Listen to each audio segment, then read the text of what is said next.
get knocked out, I'll try that. Okay. But I put the browser in incognito. It seemed to be working good. But my thing is, we'll see if more people join. It could be the bandwidth when it's like 10 users, right? Where I keep going in that loop. Because it seems clear with you 6, right? When it was 4, it was clear. 5 is clear.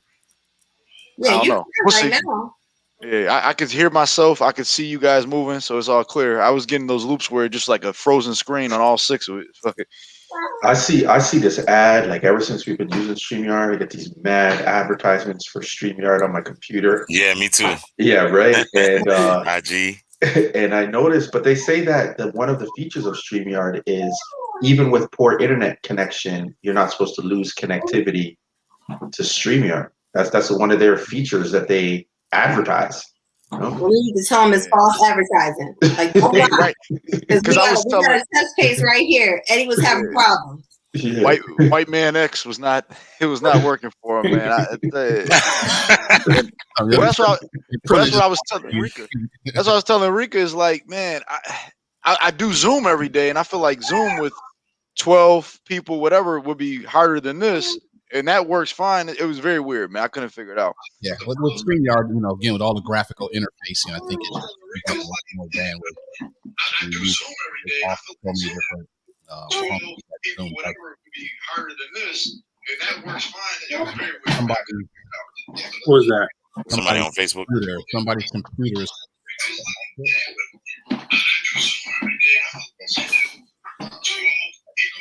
Candace and Ashley joining, right? Somebody got Facebook open? Oh, I don't know. What you say? Rika. Yeah. Bam. Maxine Waters. Hey, she on your head. All right, whenever crew get here, I want to before we get into the DMX thing, I want to kind of just I just closed it. Great job, Q on Saint on that promo. I was really funny. I kept watching it over and over again. Oh, with the girls? Yeah. Oh yeah. You actually watching back that episode, it was actually quite funny. I'm not even gonna lie, man. Watching it back, it was quite funny. Entertaining, man. Yeah. I think Rika touched on it before that. Even though, let's just say, they never played, let's just say, the game the best, they were actually very entertaining, which in a lot of ways makes the game, So watching it. It was back, a lot of personality. A lot of personality. What I was thinking we could do before we get into the DMX thing, of course, we want to pay tribute to DMX, and so for those folks that are watching on Facebook Live, we actually, everybody on the crew here pick favorite 5 DMX tracks that we're going to kind of share and talk about. But before we do that, I want to kind of just take this opportunity to also get you guys to two birds with one stone, and that means when it comes to the show. Most of you, everybody here has been part of the shows. I think we did about 10 at this point. Debate shows, hip hop debate shows, different topics, the labels, independent record labels, best producers, best duos, best group, best female, and a few more. I want to get y'all take on looking back on all that. What are some of the highlights, and also talk about some of the things that you might have found interesting when you watch these players prepare or not prepare for the show. If anybody wants to kind of dive in, we're giving the streaming people a sneak peek at what we laugh at after the shows, talk about, and how we kind of look back on the show and figure out what we need to do to go forward. So anybody want to jump in and tell me what show stands out? We can kind of go around the room maybe, and of all the debates that we've hosted so far, which one do you think was the most passionate debate? I gotta think about that, but I just want to shout out El Biz, loyal supporter. I see him in the chat already. He's been on the show. El Biz. He's always supporting what we're doing. Big up El Biz. Try to influence the conversation, like you better mention me. Yeah. I'll start off. I think besides which debate, what surprises me about the debates is that the folks who often get into our debates, I think a lot of times they're challenged in figuring out what they actually should be thinking about before a debate game. And so it feels like some people just kind of go in thinking they can wing it, and they know. Then we see some issues where some people they create their list, and then when they get to the game, they forget their list or they mix their list up. I think that's been interesting watching that happen. Some of the people that I thought were preparing, they get 2 weeks to prepare for the debate. Literally a week after they are confirmed, they got a week to look at their list and make their list, and then after that, they got to kind of prepare. And then they come into the game 2 weeks later, and I see people that seem like they totally did not do the homework. They totally did not do any research. They totally thought they can wing it, and then they get in the game, and it's somewhat embarrassing to watch them crash and burn when they know something about. They should know something about what they're talking about. Anybody got any thoughts on that? Yeah, I'll jump in. Go ahead, Q. No, I was just gonna say, let Ed go first, since he might get knocked out before. I might get knocked out. Yeah, so I was thinking the same. And that's very true. That might happen next second. But similar to what you said, D, and I just want to build on that too, is that when you ask somebody to prepare for something, whether it's media, Facebook Live, whatever it be, I feel like it's 2 types of people, right? Those that are very structured and those that freestyle or think they can freestyle.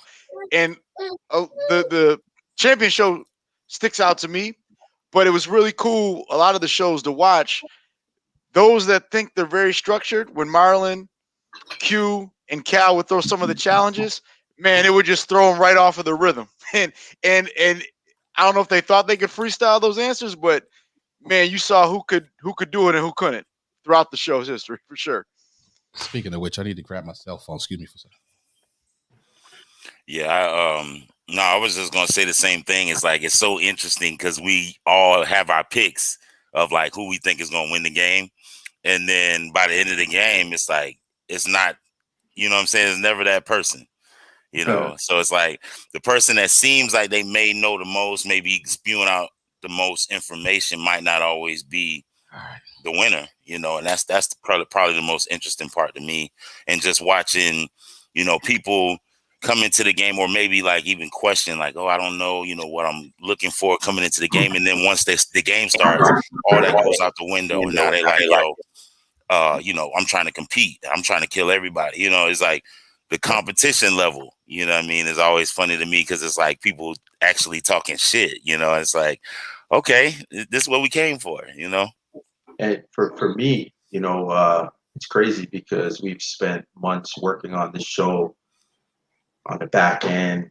We do our shows every month, and it's crazy now that we're knee deep in the show. I really realize how hard it actually is to play. Sometimes I feel bad for some of these contestants, man, because you guys are putting them on the spot, and I'm thinking in my head like, I don't even know that shit. So it's definitely made me realize it ain't easy to definitely compete and defend, and one of the things that I enjoy though is learning things. I think every single game there's something that a contestant says, I'm like, okay, I didn't know that. Like, I didn't know that. Like, I remember the all-female game that we just did the promo for. And I remember Devine talking about Raw Digger, getting a credit on the Fugees album. I was using that as an example. Like, I never knew that. And I'm a Raw Digger fan, right? And I never knew that. So I like these gems and these jewels that always pop up in all these games. And it's kind of like, it's cool to learn something too. For sure.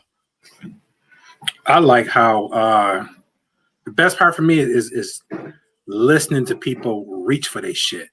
There's some people that actually just come up with some of the things that I think might be a little bit wacky, a little bit off the wall, but they reach for it so much that I be saying to myself, damn, that shit do sound right. And it make me question some of the shit that I say, but it's like I give example.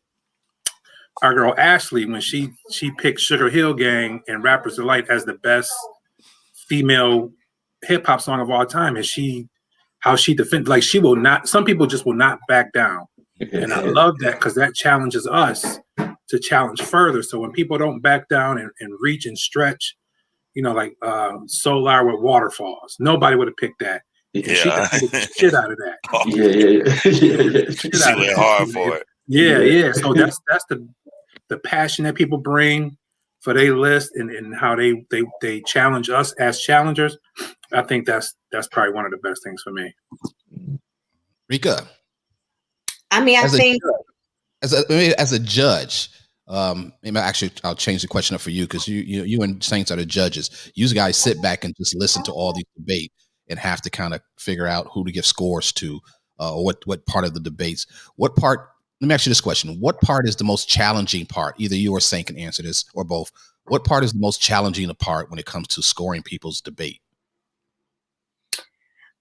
I think the most challenging part would be, we give points for facts, right? And you can't list statistics, Billboard, things of that nature without having context. And so it's listening and making sure that we're taking good enough notes, right? And like we're staying present and in the moment so that we can score people accordingly. Because like the thing is, I mean, we know that people have reached back out to you like, hey, I thought I should have won, or hey, I thought, like I want to know what my score is. I want to know what I got points for. And I think it adds to the authenticity, but also like the validity of the game that like both Saint and I, we can go back, like, I mean, we pay attention to the point where we almost can tell you verbatim what you said. Yeah, literally. You know what I'm saying? Yeah. And so, we definitely take it serious because, you have people, we've had guests already who are in the music business, who have friends who are in the music business. And so we know that they take it serious. And so we want them to know that we take it serious as well. So I would say that, and I think one of my favorite would be the stories, like Motown Lee and them share the story. Okay, Motown Lee and them share stories. Hold on. All right, Saint, from a judging perspective, what do you yourself up against? You know what? The challenge, I think, is, I guess, piggybacking on Rika says, just basically able to like weave through like all the information, especially in the contestants that really do well at defending and then also do well at answering challenges. I think it's really just being able to go through, and then also sometimes there's scenarios where things have been repeated. So we also have to be paying attention to who is saying something, but somebody else already said it. So that can be challenging too. And then I say, like, listen, I mean, they say give your flowers. I definitely give flowers to Rika because like I'm more of I have a decent memory, and I think we work well together because like she writes super fast, right? So she has like everything written down, and we go through and we go back and forth, and some of the things that I may not have caught written, the minute she starts to say it, it just comes back in my head. Oh yes, I remember such and such said this. So like we work very well together in that way. But if it wasn't for her having that super like writing ability, like I'd be like lost. You know what I mean? Oh, yeah. Bounce. Damn. Like a ghost. Down goes Frazier. You kicked that out, man. Talking about we reflecting on the games that we played so far and hosted and all the debates, and I was asking everybody their opinion on, looking back on the games that we've hosted. What were some of the standout moments? And you being a challenger, and Marlon and Q, you guys kind of get the people's list, the players list ahead of time. And then at that point, you guys get a chance to look at their list and kind of come up with challenges, when Cal, we talk a lot. So I know there's times where I think you find it either frustrating or challenging based on some of the lists you look at. What stands out to you when it comes to being a challenger? What's easy about it and what's hard about it? Easy is when they just do your basic. When I say commercial artists, or just your basic, trying to skate through, not really trying to do your homework, and you just pick your commercial songs or your commercial producers and things like that. That makes it easier on us. It's hard because everybody else have it at the same time too. So that's what gets frustrating. If it's something like, I always say, I appreciate the ones that can dig deep and come up with something that's totally off the radar and can defend it real well. I like those challenges. Everybody else has just picked your basics, your basic commercial songs or artists or producers. That, to me, they finding the simple way out. But it's easier for us because we know it, and we can give these easy questions and easy challenges to them. But like Saint just said, if everybody has the same thing, then it goes back into rotation. Yeah, we're not learning anything. Yeah, not learning anything, and it's harder for us to challenge if everybody has the same criteria or the same list of artists or producers. Do you guys ever, as challengers, find yourself stuck trying to figure out a challenge? Yeah, I have. Yeah, I have. Stuck. I mean, like literally stuck. Like shit. You know what I'm saying? Because a lot of times it's like, the charts can say one thing, right? The billboards and the radio, they can play certain things, but then the streets, when it comes to hip hop, is going to have a different perspective. Mm-hmm. So that's where the challenge comes, because it's like, okay, if you just picking the commercial people and the people that was playing on the radio, what is there to challenge? We all know pretty much about them, and if we're challenging you, we challenge it based on our opinion. Hey, Vanilla Ice was corny. That's an opinion. You know what I'm saying? Some people, rock with it. So it's like, that's what makes it difficult, to Cal's point. And it makes it a lot more fun, a lot more actually easier for us to come up with challenges when you do step outside of the box and name a Common, or name somebody, a Talib Kweli or Mos Def, or somebody that normally is not going to be on the main radar as one of those main artists that you just talk about commercially all the time. But you know what? But then you get that one cocky motherfucker though. They know it. Yeah. And you just sit back and wait for them to slip up and say something. Oh, I got your ass now, boy. So that's what I do. Fuck them now. Yeah. So it's always one every game that's real cocky. And just gonna slip up and say something. Yeah, Marlon kicked their ass out right at the beginning of the game. He ain't even got to say that. It'd be like, shit, we leave that person alone because she already gonna get the ass tore up by him. So we know that off the bat. Because you know when you get to doing this shit. And, so you said. So that's your first choice, huh? Okay, that's your final answer. Yeah. Have you guys ever challenged somebody and their defense was so good you was like, okay, I changed my mind? Does that happen often? Or not? Nah. We savages with this shit. Nah. It was only one young lady that caught the bonus question before I can even ask. I think that was Michelle. Is that her name? Michelle Pisa, yeah. I'm not gonna lie.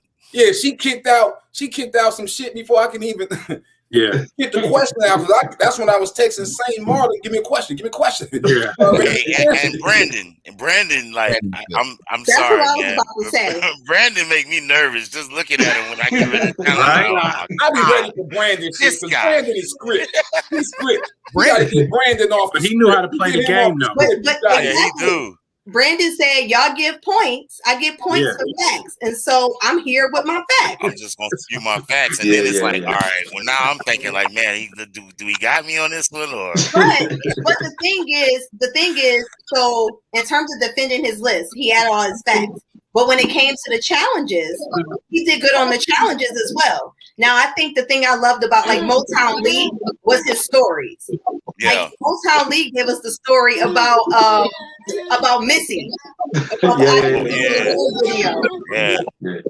Was he the one that was at the Peterson Hotel When Biggie got shot. That was the Run DMC dude. What was doing So when we have DJs play, a lot of times the DJs, these DJs are out in the field. They're out in clubs. They've been in places. So sometimes they share their stories about they were here when this happened. They have an insight story about what really happened, which is always clever. I also noticed that people come into the game really feeling like, like I'm going to do damage. Like I can remember El Biz came in. He had the belt. The champ is here. The champ is here. We had two people come in and they're like, I'm a DJ. So I'm like, that's going to make them win because they know their stuff. And that did not make them win, right? They did not win because of that. And now Shay Moore, probably the only one that came in to crush all these ladies and actually the winner. Like, I really find that people who come in with that confidence is great in the beginning, but once they see how intense the game could be, then all of a sudden it's a different story. Hey D, also man, we have to bring up the fact that some people when they catch the L, what the reaction is at the end of the at the end of the night, some people catch the L. Down goes Go ahead, Q. Keep talking. I know. I'm trying. I know. Don't mind us right now, please. Just right. Do some Dwayne editing overlap. What's up, Joe Ray? No, but this is live, so I'm trying to keep it moving. But you know what I'm saying? You a good wingman. You a good wingman. You know what I'm saying? I'm trying to look out. That's my boy. You feel me? I can't do nothing but that. You know what I'm saying? All right, Ed made it back. All right, Ed. What did they say, Ed? They say anything interesting? They told me go on incognito mode. That didn't work, but now I'm on the phone. It seems to be working. So I'll just keep playing around. Stay on the phone, Ed. Stay on the phone. Stay where you at, Ed. Don't move. My dog. Stand right there. Still. Stand still. I think one of the things that would be interesting that I always think about after the games is, what if we mix certain people up? Because some of our games, like 4 out of the 5 people may have been those who really did their homework. Yeah. And then we have some games where it's like there's one person who's able to really shine, but when you think of who they played against, who the other competitors were, it don't always match up, just being honest. So that's something I think about. Like, what if we mix and matched some of the contestants to see, okay, you won on this game, but would you win if your lineup was different? So you mean like, so go through all the past players and find the players that were like, really had brought a unique perspective to the game and matched them up to play against each other. Is that anything? Yeah. Is that different from the championship? Because for those who don't, it's different from the championship because, like, okay, say for instance, there was one game that we had the dude from Connecticut who couldn't be in the championship because it was around the snowstorm or whatever.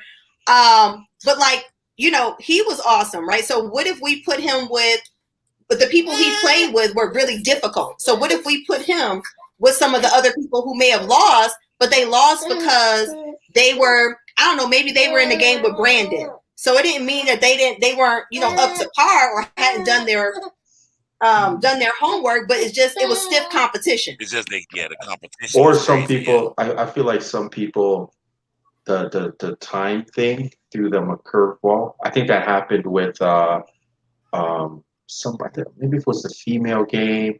I know that happened with I think El Biz. That happened with El Biz. in the time zone, the timing of how long they have. Yeah. So once we threw that time limit, I felt like some people never got out as much as they probably had planned or had in their head, and it ended up costing them. Right. So for folks who are watching who don't understand how we play the game, once the players have got their list into us and they get on the game to play, they have 2 minutes, a 2-minute limit to tell us why they picked those 5 choices and, the 5 choices they chose and why they pick them. In that 2 minutes is really where you score the most points if you use that 2 minutes to your advantage and not go over 2 minutes. Because once you go over 2 minutes, you get stopped, and then some things you might have wanted to drop about your number one pick might get cut off and you lose. So I think as we go forward, I guess maybe we should even warn people that, I think we do a bit, that, you know, you're going to be given 2 minutes to defend your list. And in that 2 minutes, how you maximize that 2 minutes is going to really help you if you do it well. Ahead, yeah, and I was even going to say, it's even better if you are filling the whole 2 minutes with information, even if you get cut off, because it's like, who's to say you might say that last fact right when the 2 minutes is ending. The judges hear that, they count that towards your points rather than you rambling for the whole 20 minutes or 2 minutes and not really giving too many facts and information. So it's better to be over prepared, to me, and run over your 2 minutes than it is to under prepare and not have enough to cover the full 2 minutes. So that means they would need to practice their 2 minute speech, right? It would help. It would help. Again, it comes back to, as much as we talk about him, I think Brandon did an ideal job. Whether he wrote it down in point form or not, he did a great job of getting through that 10 minutes and fact after fact after fact without wasting too much time, right? So I think it can be done. It's not easy, though. I'm not going to lie and say it's easy. But it's a part of the game, man. It's a part of the challenge. Like, you have to get through as many facts as you can. This shit is easy. Just take a little and time off and do your shit. Right. That's all we ask. That's all we ask. You ain't got time to play this. How much time do you think it takes to prepare? For your list? For your top five? Honestly, 5? What would you say? How much, if I had to put in my schedule, can we spend some time? Man, a couple of hours. 30 minutes a person. I'll give you a couple of hours for all 5. All 5 shouldn't even take but a couple of hours. That's funny. You came in with the belt. Said, so you knew it was coming for your ass. Yo, that's funny, yo. You came in with that belt. Because you got 2 weeks, so 2.5 hours is not too much to ask you to look over. Even if you took one artist a day for 2 weeks, you should be able to have enough information to say what you need to say. See, everybody cram their shit in the night before, the day of. Mm-hmm. That's their problem. So that's where all that shit come into play. And then they got really hard on their ass and shit because you didn't study. Like your man from I got that game in an hour. Say it with your chest, Cal. Say it with your chest. Yeah. Let's go to your man in Hawaii. He didn't even have no motherfucking internet for 20 years and shit like that. Last time he left the United States, Big Daddy Kane was reigning as champion. You know what? And the nigga didn't even know his name. Yo, Cal had the illest soundbite when he said, what did you say in that promo? Cal's like, yo, that belt ain't nothing but a prop until you win. You feel me? That's it. He came in, the champ is here. The champ is here. I will be watching this shit too, LBs, because you fucked up. What up, Sandra? Hey, Sandra in the building. What's good? So, we still celebrating 420. Yeah, those comments are people who are watching on Facebook. If you make a comment, we can throw it right into the game as you make the comment. So, first time, take advantage of that. Word, that's what you're gonna do. Word. And who the hell could you not? How could you not? They know what Elvis was talking about. How could you not? So Calvin Jay Dilla. Donald Foreman is L-Biz, and one of L-Biz famous clips is "How could you not?" Oh, yeah. How could you not? I love that. He was like, what's up, L-Biz? L-Biz. I would love to see L-Biz and even Michael Avalanche. Michael, he was passionate in defending everything. I mean, and it was really good to see another Canadian, interface with Americans about American culture. Because that's Who was the other? Marlon, do it. So when we come back from the process of how me and Rika will oh shit.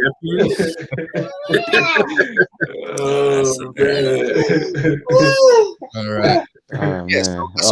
Great game. I really enjoy it. I think a lot of people when I call them and invite them to play the game, I think they all kind of like excited about it. I see some people who get so excited. Like I gotta say, Yankee Red, right? Classic case. Right? Red was the first one to call me after he was confirmed to be in the game. He was the first one to call me like 2 or 3 times. And so to see him prepare so early, be the first one to prepare, the first one to send his list in, to actually get to the game, and then all of a sudden, doom. Yeah, he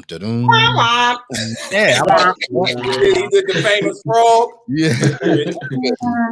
Hey, he said he's gonna come back with a vengeance, though. Red didn't have his list together. Like Red was not only switching the order, but Red was switching the artists. I'm like, Red, we just can't. This is why we can't get nowhere as a people. We can't do it like this. That's why we lost. Wandering around in the wilderness. I mean, where is the North Star? Where is the North Star? We can't do it like this, Red. We can't come up in here with all of that. And I guess I wanna shout out the challengers, because y'all put so much time into preparing, into looking at these lists, into studying and coming up. And so I know as a judge, Saint and I, we know it's a game, but it's almost like spades. Like it ain't a game. It's a game, but it ain't a game. Yeah, that's that sleepy dance right there. That's what it is. But it's a game, but it's not a game. And so I know how much time y'all put in. I know much time that we put in as a crew on preparing and stuff. And when people do come on and be all over the place, it just be like, yo. What's going on? This how you wonder why challenges and debates and shit go this way, and because shit then went sideways. So now we trying to figure out how to come at these contestants with all the shit that went sideways. You know what I mean? So that's where we get frustrated too. It's just like, well, shit, we on a free fall now. We gotta try to make shit happen and try to make it look good at the same time. Yeah, but I think it's all a part of the game, though. You know what I'm saying? Because you're gonna have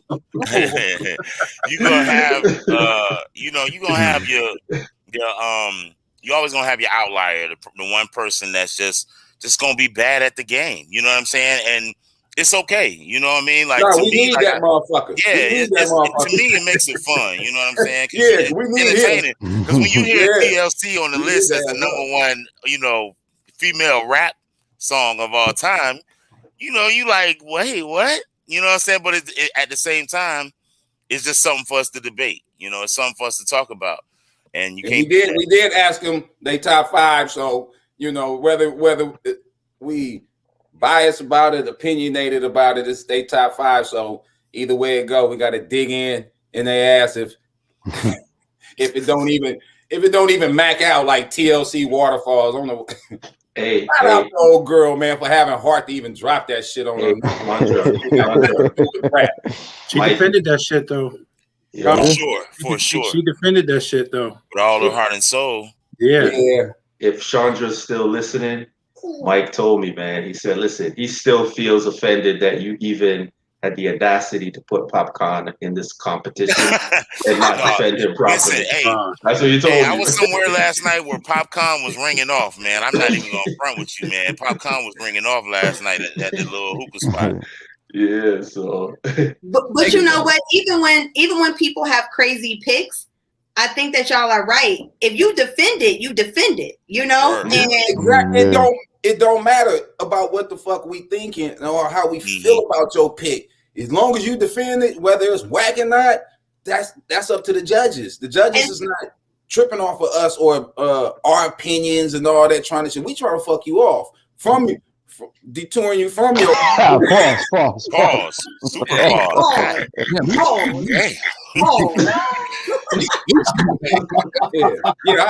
Oh, yeah. 2021, what we do is like when we say some wild shit though, that we don't mean. I want people to start coming from and stop playing with fucking emotions. This game is serious. Don't give Pep Cal. I'm trying not to. Here, before I get kicked off again for the 12th time, say what I really like watching too is the Facebook engagement, right? Because somebody will put together a crazy pick, and to see people go, wow, that was a pick I would have never thought of. And a lot of that conversation is kind of priceless. To see how many people get excited about is cool to me. And she cocky. She need to come. I missed her. I missed her that last game. That's what she won. Pick me. She won. She won that last game. Yeah, I know. I know that. And I missed that. She good though. So I can't even lie. Okay, I like this nigga right here, Chris Drake. Is that you? No, that ain't me. No, that's that's my homeboy. That's actually my homeboy from Texas, man. I was about to say he comments all the time. That's my homeboy from Texas. Hey, y'all messed up with leaving the Scarface out, and I agree with that. Hey, how many times have I said it? That's my number one artist. Scarface, listen, coming out the he South. belongs on everybody's Mount Rushmore for the South. Listen. I think one of the highlights of the first 10 episodes, or how many we've done, hands down, has to be last week when your man literally took us on a world tour while he was playing the game. That shit was so funny. That was a ringing endorsement for 5G internet. This guy got it. You gotta get the clip, and I gotta make this a clip we can share. This dude started playing the game in his house, left his house, was in the car, still on the game, went to the grocery store, started shopping, brought his groceries, got back in the car, still on the game, never lost connection, not once. Not once. Flowed in the game. Oh, it was engaged the entire time on everything. I wanted to make sure he got his extra points. Y'all ain't come back for them extra questions. I ain't get my bonus question. Bonus question. Oh man. Hey, that's my nigga Al, man. Hey, because I text Dwayne. Is this nigga driving? Right, Chandra. I know you did. I know, Cal, I know you did, because I know you probably text him and can't even get the shit working in his house, let alone fucking go in the grocery store. Hey, my man's is all around the city with good Wi-Fi. Right. Yeah, he should get an endorsement deal with 5G. They should put him in the commercial. Word. Like, I got AT&T, you know what I'm saying? Sprint, whatever, you know. We got you. Hey, just got this in the mail. I'm ready for football. Look at this new shit, Marlon. What you know about this? I thought this was some more shit that Cal decided to send to all the guys. She shot. Oh man. To me, man. It's us going back and forth be the funniest shit to me. Oh, I just got kicked out. That's hey, that made my night. I ain't gonna lie to you, that made my night. Oh my god!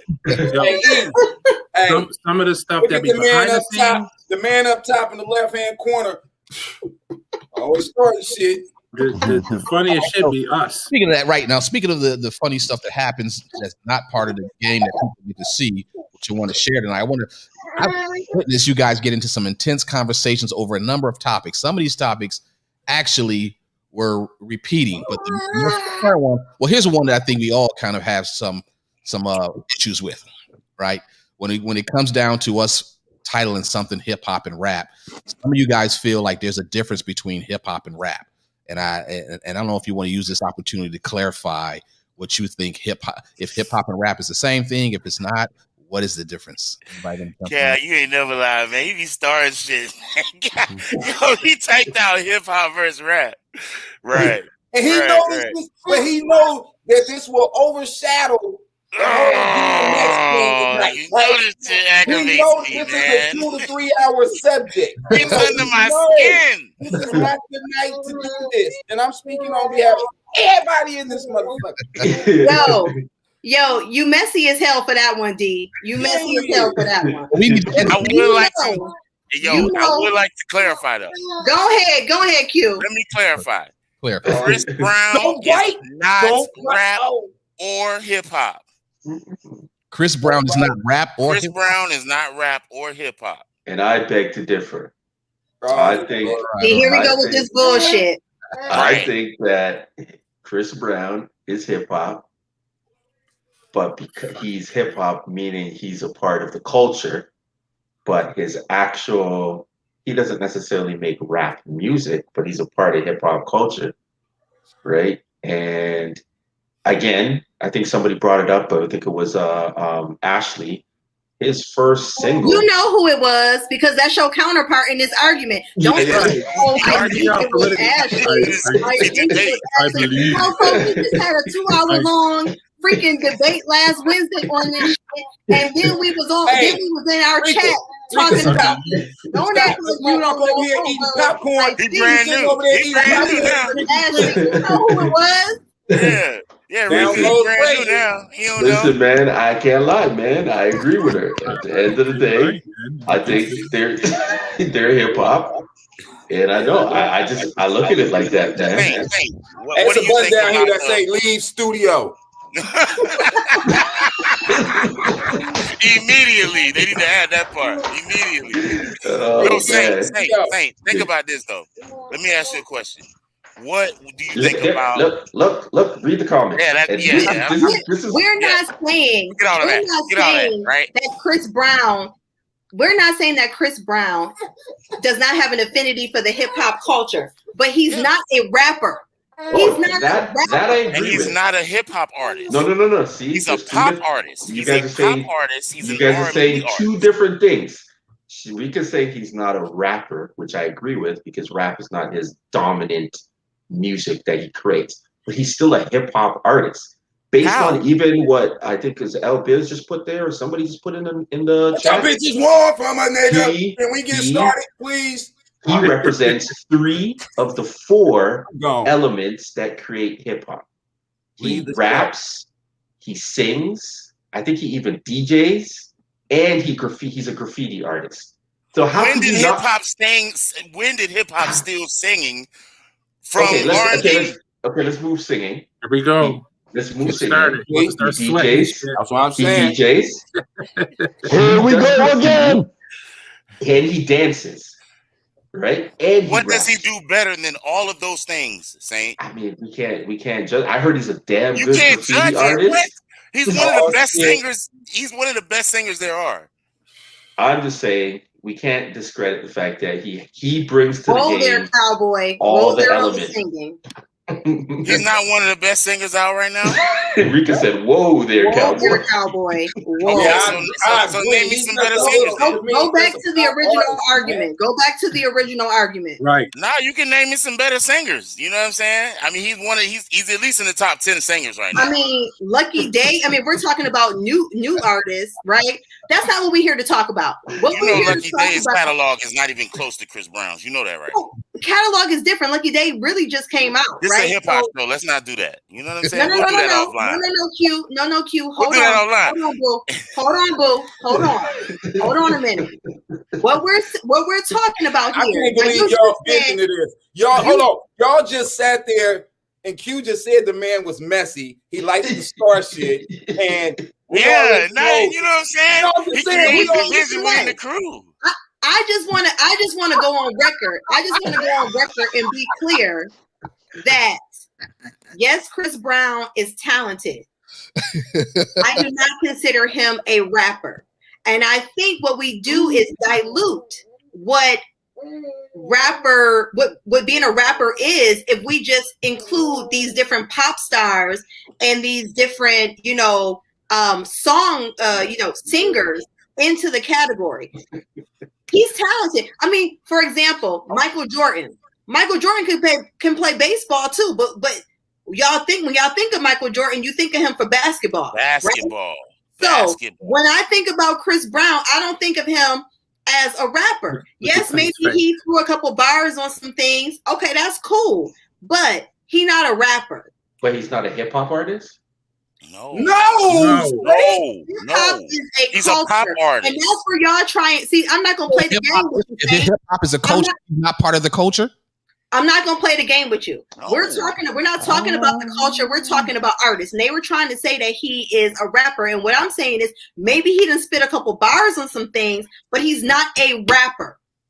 But he's not putting him in the lane with J. Cole. Kendrick. I'm not gonna play semantics. Okay, no. I'm not gonna play the game.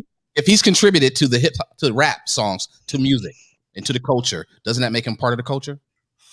So you saying not really because his I sell focus, drugs. That doesn't make me a drug dealer. No, You get what? absolutely You're not. not a hell of a drug dealer. Absolutely not. You slid in on a banana peel. Talking You about? did it because That makes somebody sense. You know how else many did people it. sold You didn't have drugs no that good definitely ain't drug intentions. dealers? If I sell real estate, I'm not a real estate agent or a real No. estate. It's 421. We gotta That's not leave how those that 420 thoughts behind us. Right. Oh my God, y'all. Okay, Rest so in peace, DMX, man. let's move on. Let me see the last two Hey, comments. cut that out, Sandra. Rapper. Until he Cut gets that out. You got a rapper. Get out of rap until they get arrested. That's a fact, Chris. That's a fact, Chris. all right. Like How, that, L. He did Biz. get arrested though, didn't he? Yeah, several Yeah, he times. did. So I guess that makes him a I rapper. mean, And we Rihanna. don't even talk about what he got arrested for. Rappers versus just saying. rap singer. versus rap, singer, rap. So the whole Rappers versus rap singers. about you guys about the Drake. I like that. Who put that shit up there? Me. Rappers versus rap singers. Yeah, that's what he is. Singer rapper. Things is rap. Huh? But the I two agree with things. you. Man is not a rapper. He did Listen. not come in the industry as a Oh, rapper. okay. He came in as a But- pop star singer. Wait, this gonna be funny. Go ahead, Saint. Go ahead. But that's 90% of the industry right now. Half the artists that are in the industry, according to your definition of rap, they don't rap. So if that's the Saint up case, here. they might as well stop using the word rap because Ain't up here 90% dumbing his of these standards guys down don't. because of the shit that's out right now. Look at you. I'm just saying, if we're gonna separate rap and rap singers, right now I would say 80% of the industry are rap singers. You know what I mean? And so if you guys are saying that you don't consider that hip hop, then Well, let me ask you this, Saint. Let me ask you this: did we consider that back in the day, like you guys consider it now? Where would you rank? Where would you rank?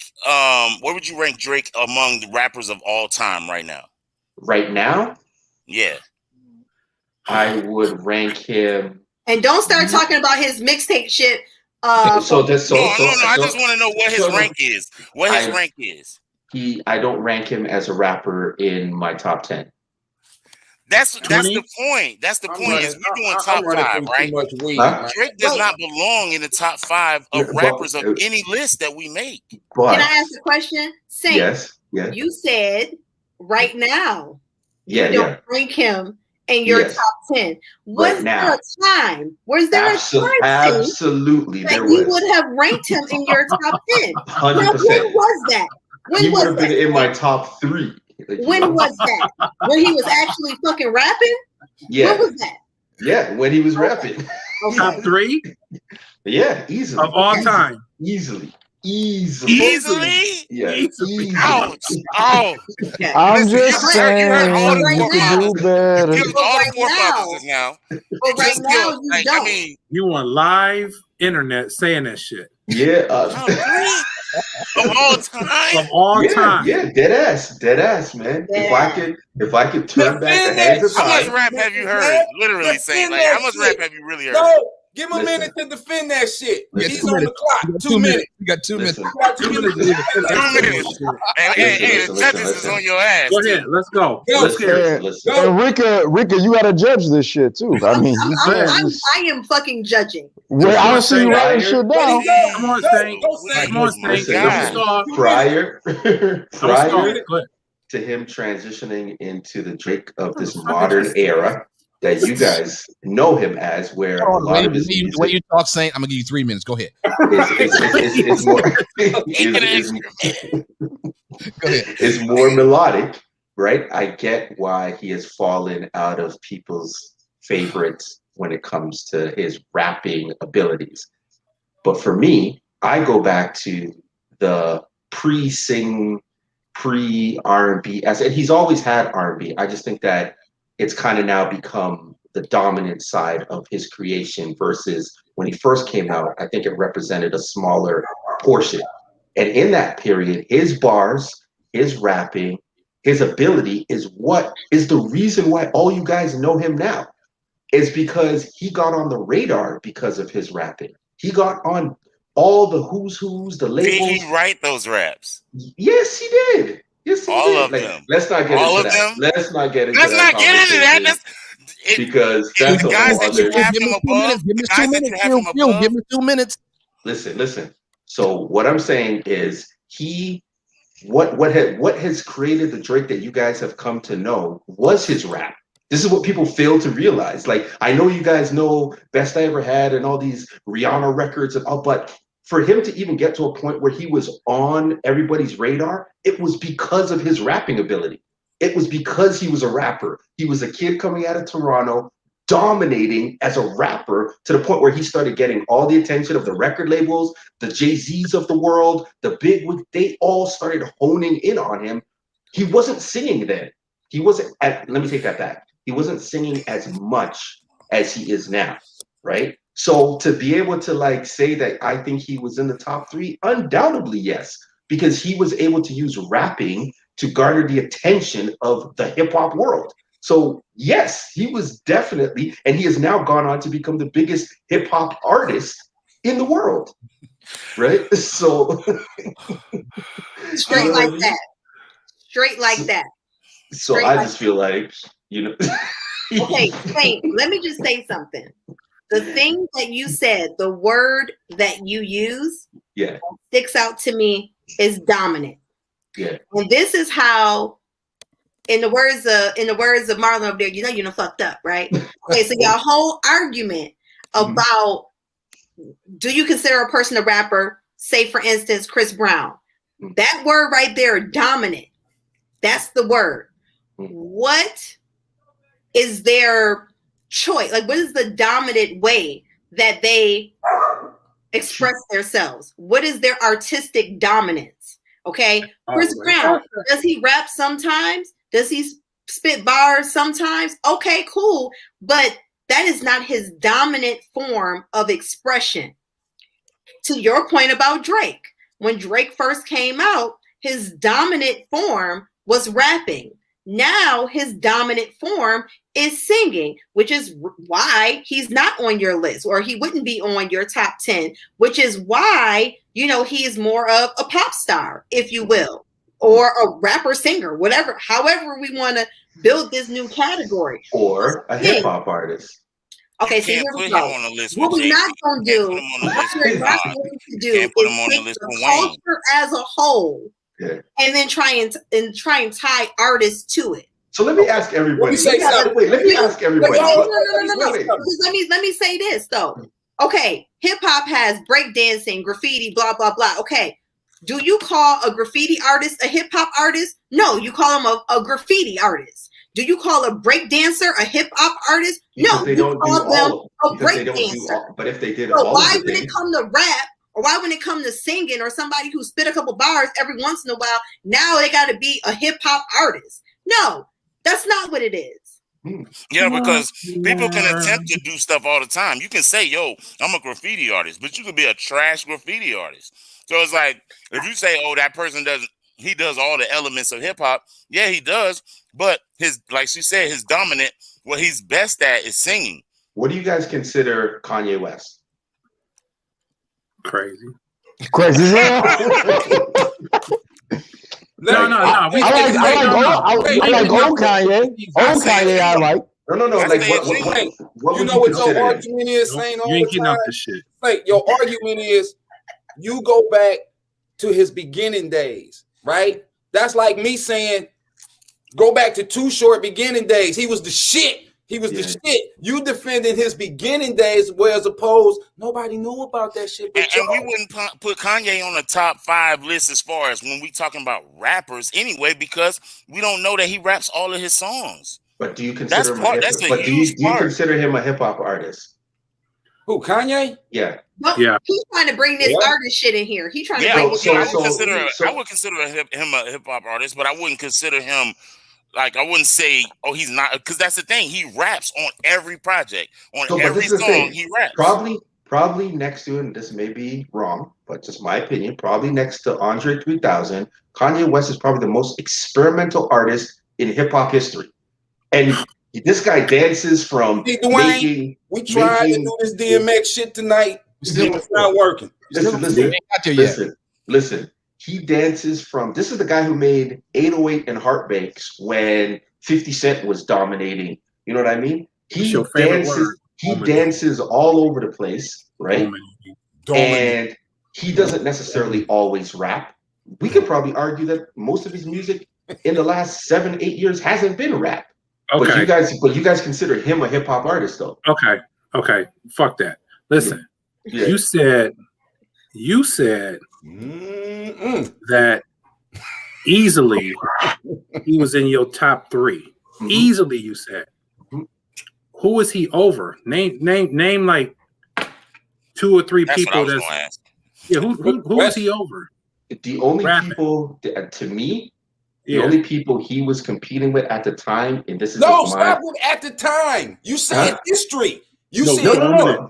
I want your dominant top 3. Yeah. So you said, I said back then when I felt you keep saying back then. But that's when I was answering. I want to know who Let Drake him answer. is. Let him Who is Drake over? Well, it's easier for me to just say the only other people that I would have put. Your friend, we done fucked up now. You know that, don't you? The only other people that I would have put over him at the time was Jay-Z and at the time. No. You said of all time. Back then. Yeah. Sound like Mike Jones. Back then. All time. Yeah. I know exactly what you're asking. The only people that I would have put above him was probably Jay-Z and Rakim. Have you ever heard of Tupac or Biggie? You know those guys? That motherfucker been in the house too long. They need to open the doors. Hey, let your ass out. You gotta get back to the brain. I'm convinced. I know that for a fact. And he was number 3. He was in the top 3 with 2 mixtapes in the album. And he done just disrespected mofos that like. Listen. Biggie. Listen. KRS-One. Ice Cube, Scarface. I love everybody. So you putting Drake. Drake over Scarface, Cube, Pac, Biggie. D. All of them. And me. D. And me. Stop this shit, D. Stop this shit, D. No. That's a yes or no question. What's next? You putting Drake over Listen. Biggie? No. That yes or no? You always no. You guys are misinterpreting what I said. No. No. Top 3. No. Listen. I did. Is Lauryn Hill considered a member of hip hop? Yes, because Lauryn Hill was with the Fugees. Lauryn Hill on Miseducation was also spitting while she was singing. Like Lauryn paid her dues as a rapper. I'm not gonna get into the hip hop artist thing. Like yes. Yeah, I agree that Lauryn Hill is definitely a member of hip hop. You know what I'm saying? But I'm not putting her in my top 5 female rappers of all time. See, I get confused. How do you say Lauryn Hill, who is again known for one more singing, time, but she does rap, but she's known for singing. She only has one solo body of work, right? For us, I'm telling you, there's a category for that, man. That's but you know what though? You guys are saying when she came out, what was she under? Yeah, she never made it to rap group. She was in a rap group, and she was the female artist in a rap group spitting bars. Correct. Now the singing, okay. That's just a bonus on her behalf. She happened to be really good at that too. Her entry came in.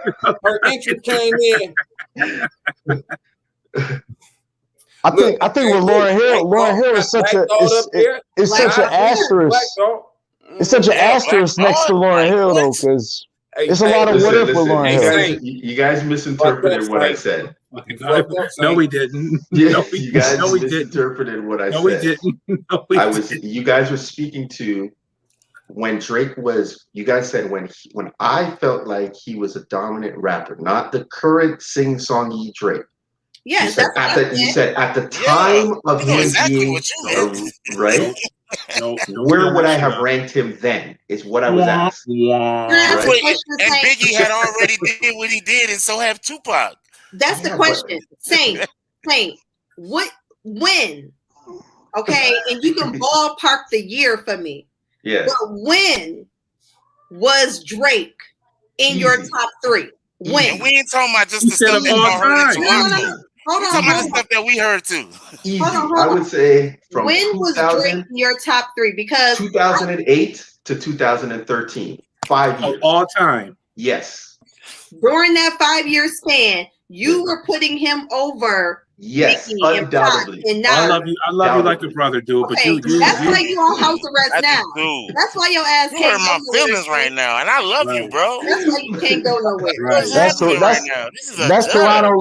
That's Toronto love, and you probably had Cardinal Official as 4 or 5. Right. Like, so Rika, I have a question. Saint up here watching reruns of Degrassi High. Hey, so Rika, as a judge, yes, and over Wayne. Yes, over Wayne. Wayne doesn't that is blasphemous. That is blasphemous. Wayne doesn't even crack my top 10. You know how hot Wayne was in 2008? Wayne doesn't even crack my top 10 at any point during his career. You are sleepy. Dude, this is Sparta. Drake. This is Sparta. This is Sparta. Better than Pac and Biggie. Jesus fucking Christ, dude. It's scary. It's scary that he thinks this way. Like, what is our world coming to? I'm so offended. That's why we can't get nowhere as a people. I get it. Listen. I get it. No, you don't. In Canada, you can't possibly get it. You can't. We're in a different country, so I get it. For y'all to understand what Drake has done. Not only, I'm not talking about when he hit the radar and you guys started hearing him on the radio and he was singing. If I look at him as in totality, right? No, you don't. No, you don't. Because you just said he went from top 3 to not even being on the top 10. He went from. Listen, no. Listen to what I'm saying. I said he went from top 3 rapper. But if you want me to be honest, if we're talking about hip hop, wasn't honest. No. I'm just saying, if we're talking about hip hop artists, I think he's number 1 probably of all time. Okay, this is why we not talking about hip hop. Hey, listen, we have to take this one turn. You have to do this. You gotta take us somewhere, D. Please take us somewhere else, D. We are about to explode. Like, it's crazy.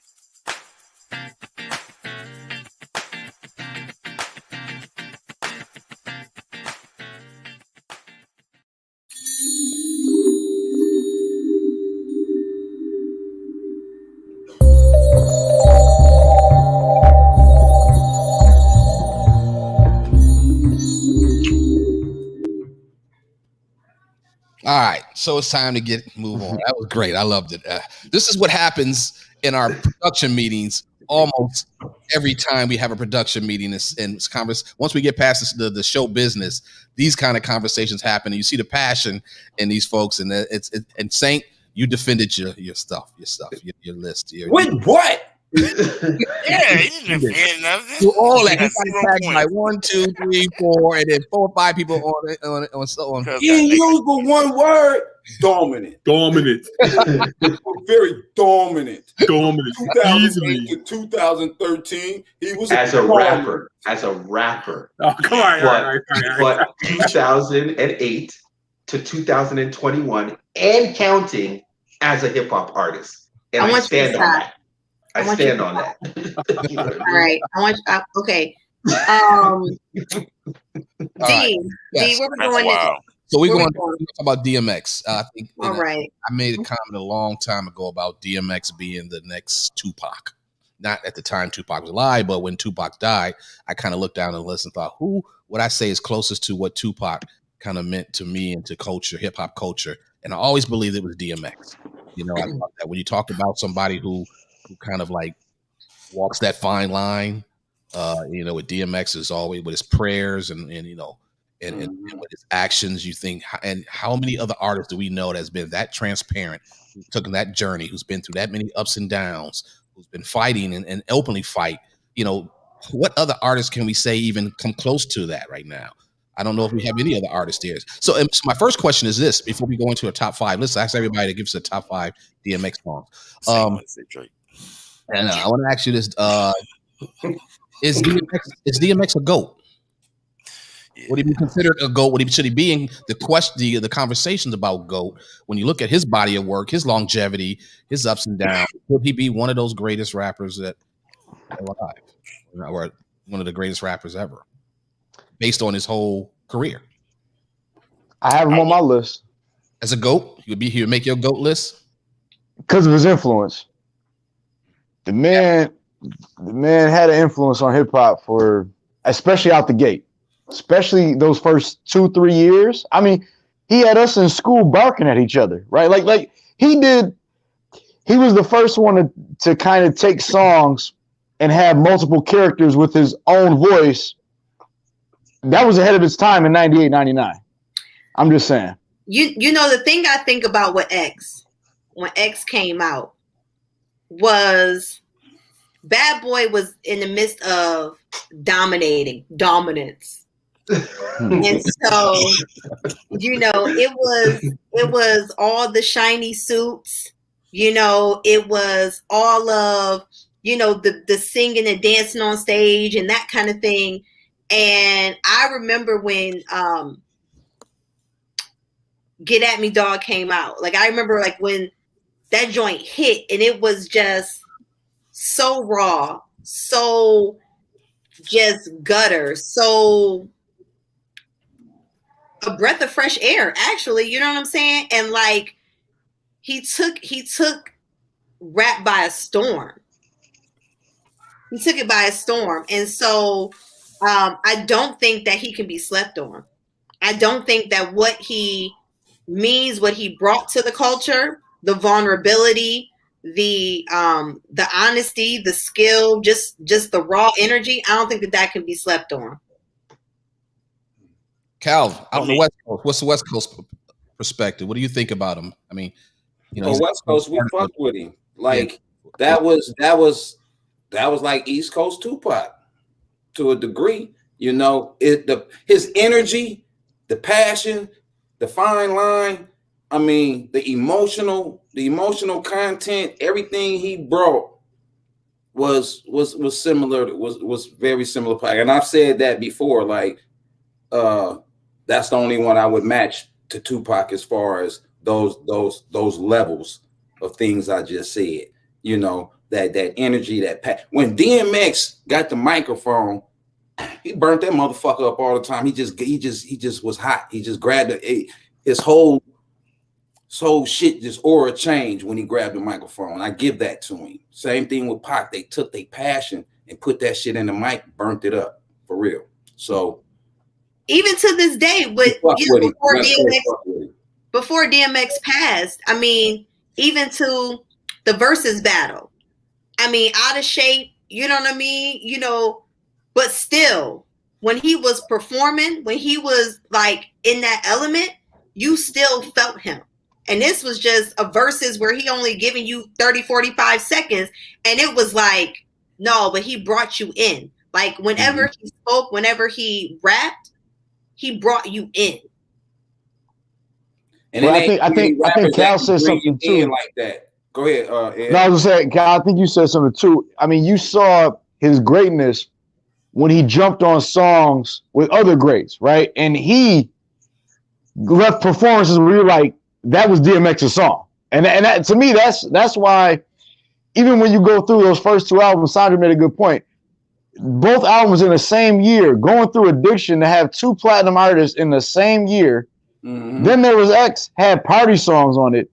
Then you go through the longevity, and that's where you have fall off points. But I mean, the man still would get on a song even while he was falling out in the late 2000s, 2010s, and you still knew that was DMX on that song. And that's why I got to put him up there. Maybe not top 10, but definitely top 20. He's in the top 20. Well, let's say this: is DMX go? You shaking his head. I can't wait to hear what Q got to say. But go ahead. Well, for sure, Hall of Famer. You know, that's another category we could put Rap Hall of Fame, because he definitely is Rap Hall of Fame. Yeah, we definitely put him in the Rap Hall of Fame. So the Rap Hall of Fame is not the GOAT conversation. I know. I decided to say that. Clarification, ball. We having a different conversation, D.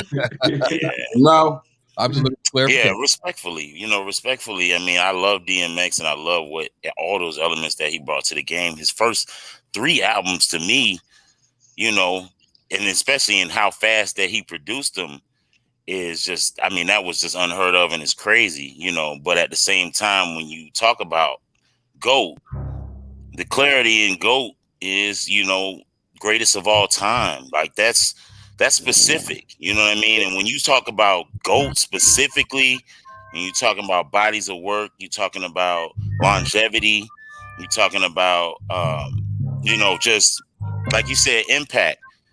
Honestly, after those first, I'd say 3 or 4 albums, the impact kind of fell off. We would hear his voice, but I don't think that it was as impactful enough to be like, yo, he's the GOAT, Exactly. or even have him in the GOAT conversation. Right.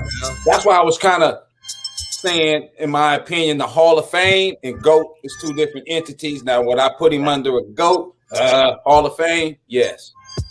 Q, look this up too. I didn't know this too. I read this recently. Second album, Flesh of My Flesh, he made that whole album in 30 days. Yeah. 30 days, man. Wait. Let me say something to that real quick. People forget Tupac made double album All Eyes on Me in 2 weeks. Fact. Listen. Here's my, I know I'm the lone Canadian, so I always get attacked, right? But I'm always gonna make sure I impart my Canadian knowledge on you guys. So first of all, before I agree with I agree with Cal that I think maybe Hall of Fame is a better fitting category to put him in. Definitely, but I think he's definitely one of the greatest. Before I even go through my personal opinions of him, just a little kind of footnote that maybe you guys don't know. But when he came out with Get At Me Dog, that song, the beat for that song, if you guys ever have a moment, go and Google the Canadian record, Cardinal, Chauclair, XYZ. Listen, hold on. It's an interesting story. They have a record called Northern Touch. The producer, I'm not 100% certain, but the producer of Get At Me Dog, I believe, is Canadian. And that beat was actually, this is a true story. It's a funny story, actually, because that beat was actually one of the biggest records till this day in Canadian history, a record called Northern Touch.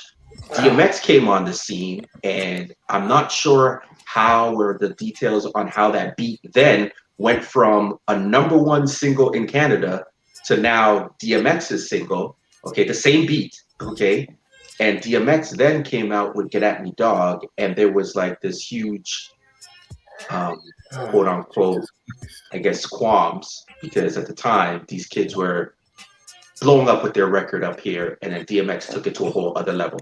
I'm not saying I love Get At Me Dog, and it's crazy. I'm just telling you, there's a little backstory. There's a little backstory to how and when Get At Me Dog came out. Again, don't quote me, but I believe the producer was Canadian, and basically he sold the beat twice. And the song before DMX dropped Get At Me Dog, there was a Canadian record, check it out, called Northern Touch that was actually blowing up before DMX came out with Get At Me Dog. That being said, no. Wait. What do you mean no? What do you mean no? Be on the tribute right now. No. He on the tribute right now. Listen. For those who don't know, that beat, for Get At Me Dog, first came out in 1989 on EPMD's album Get the Bozak. Okay. Yes. And so Eric Sermon and Paris Smith was that beat creator. Okay. So with that being said, yes. I go ahead. If you go ahead, I'll continue. Do your dominant thing. I was just saying, right? It was tweaked, altered, it was repackaged and presented by these individuals coming out of Toronto right before DMX blew up. That's all I was saying. And so my introduction, while I'm trying to, why I'm bringing it up is because that was my introduction to DMX. Because here we have a Canadian kid who we're looking at Cardinal and these kids who came from the city, and they're starting to make international noise with this record, and all of a sudden this growl barking nigga, to us, it looked like he jacked their record and started blowing up. But then at the same time, we started listening to him. It's like, yo, this nigga hot. Like, you know, and in a weird way, it turned to a point where people didn't even care anymore. The fact that we were just listening to this record 3 months ago on the radio every day with these local Toronto dudes. You know what I mean? So in other words, he turned that motherfucker out. Yeah. He turned that beat out and had y'all listening to his ass instead of the little Canadian Miss guys. That's a Hall of Fame move. That's a Hall of Fame move. Most tycoon move. And listen, and since then it was on and popping. Like that dude, you know, he did his thing, and I've been a fan ever since, man. You know. So DMX, right? Dude brung a lot of passion, a lot of rawness, and like Rika said, I think he came into the game at the right time. He came into the game when there was a lot of shiny suits. He brung that grit back to hip hop. He brung that raw energy. Do I consider him a GOAT? I don't. But there's no disrespect to him. I just think that timing was everything with him. He came out at the right time. He tapped into the right lane. He got people's ear back in raw hip hop that they were missing. And to see him perform live is probably one of the greatest artists I've seen perform live. Like you would never think this dude up here crying. He real about this shit. And I was like, wow, he bringing that to the game. He brung street cred. He had like the bikes, the Rough Rider anthem, and all that stuff.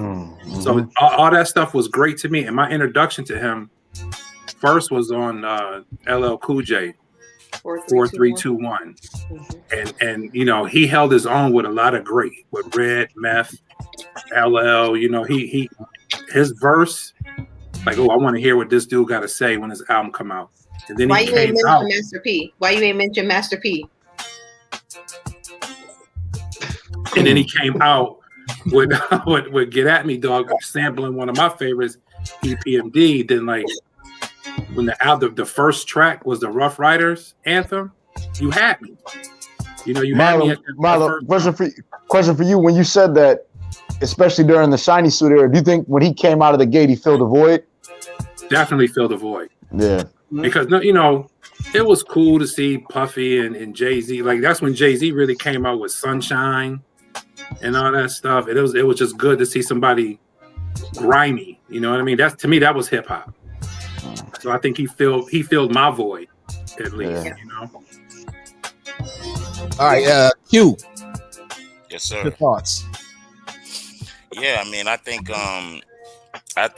his prayers, like the prayers that he did just on the Breakfast Club interviews, you know what I mean? It was like, you know, he really like was about introducing his fans to the faith, and he would pray at his concerts, and that to me, that's like super impactful. Like, you know, he was the one to me that stood out when it came to like dealing with mental health and dealing with addiction and things that people was like dealing with on a daily basis, and he was like relating to them.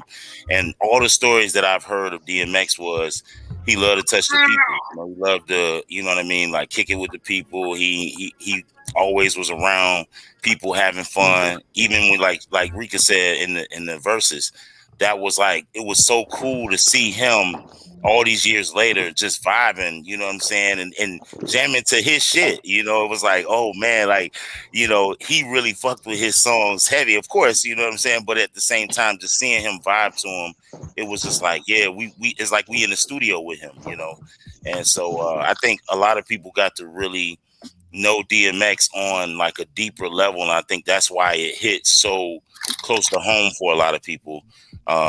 But, you know, I mean, of course, you know, like you said, you know, we separated the GOAT from conversation from the impact and, you know, the Hall of Fame conversation, you know, when it comes to that, just because, you know, when you saying greatest of all time, it's like you're talking about the best in history. You know what I mean? That's why, you know, it's like, I mean, if it's hip hop, we take it serious, you know? Right. Can I ask you this, anybody? So when you talk about the GOAT, and Tupac seems to be one of the GOATs, and I think, you know, when you think about DMX parallel journey, you know, in music and movies, which is comparable to Tupac's journey in music and movies. Now, when you take that and you say, okay, what about the lyrical ability, you know, between Tupac and DMX? Does DMX score points over Tupac lyrically, in anybody's opinion? No, I think so. No. This nigga. That's all good. That's his opinion. That's his opinion. That's his opinion. Yeah, but can an opinion be wrong? Is an opinion allowed to be wrong? You got 2 minutes to explain that shit. Goodness gracious. Damn, Sam. Because I struggle with it. I think it's very close. You know, and depending on you track for track, go ahead, Saint. You tell me why. Yeah, no, I was going to agree with you. When I say it, I'm not saying that he's light years, but I see why you're making the comparison, and I think they're very similar. You compare Biggie and Tupac. Biggie was a better lyricist, hands down, to Tupac, right? I think they're similar. I think Pac and X are similar artists, and I don't think that. I know it sounds crazy, but I don't think lyrically, like, there's that much separation. And if I had to take one, I would say X over Pac lyrically. Like, you know what I mean? But I think they're very similar artists. Like, you know, that's what I meant. I'm not saying he's leaps and bounds, but I think that, you know, it's a lot of their passion and subject matter in both of those individuals is what carries their music. I don't think people are listening to Tupac and like, yo, did you hear his wordplay? Yo, that nigga flipped them rhymes, yo. I think their passion and what they're talking about is what carried them. And I think that's where him and X are very alike. Like, you know what I mean? Just 2 different time frames. Yes. Pop was first, DMX. That's why I said at the same time, if I was to compare anybody to Tupac, it would be DMX. X. Now, question is, if they both was out at the same time, who would you choose? Would that depend on what coast you live on? What? To some extent, you know, let's leave. I'm just saying, let's just leave the coast out of it. It's subjective. It's subjective to where you live and what you're exposed to the most, right? If you're living on the East Coast and you're hearing more DMX and you hear Tupac, you're going to say DMX and vice versa.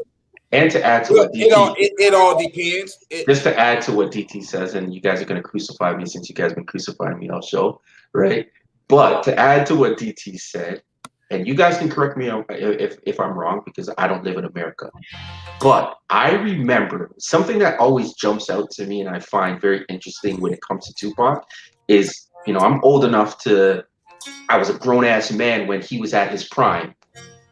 And when he was alive, I don't remember a lot of people liking Tupac. Like, I actually remember, like, him being, especially maybe because up here is considered close to New York and we kind of fall into that East Coast bubble. But I don't recall as a 20-year-old people just being like in awe and fascination with Tupac. It wasn't until he passed away where I seen all of a sudden it went from, you know, love and adoration to just like this crazy, crazy explosion of,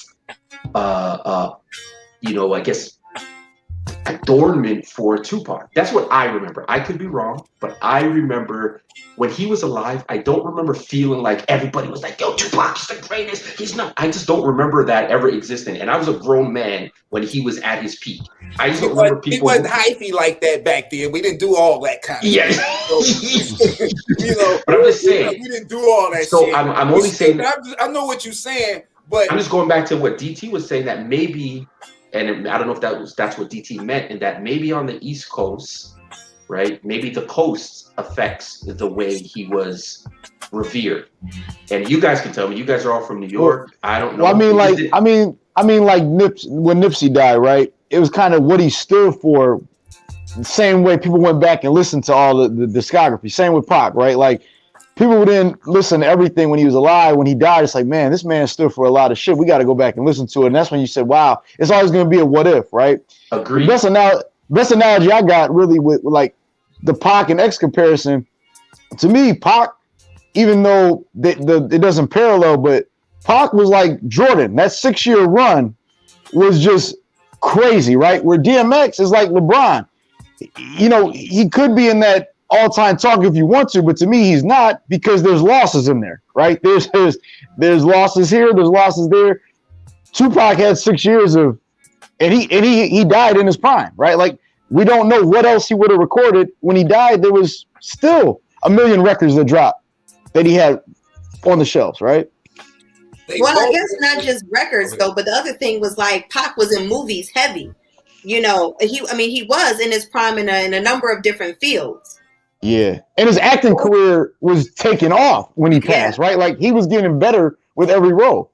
So when you throw in the prime, are you saying that because DMX was never, because he got old in front of us, that we judge Tupac differently? Well, look at Jay-Z. Jay-Z got old, but there was never really a fall off point, right? He made different kinds of music. He still stayed relevant. What would you consider DMX fall off? Just what his activity, man. not dropping out. What number? His personal life was his fall off. Yeah.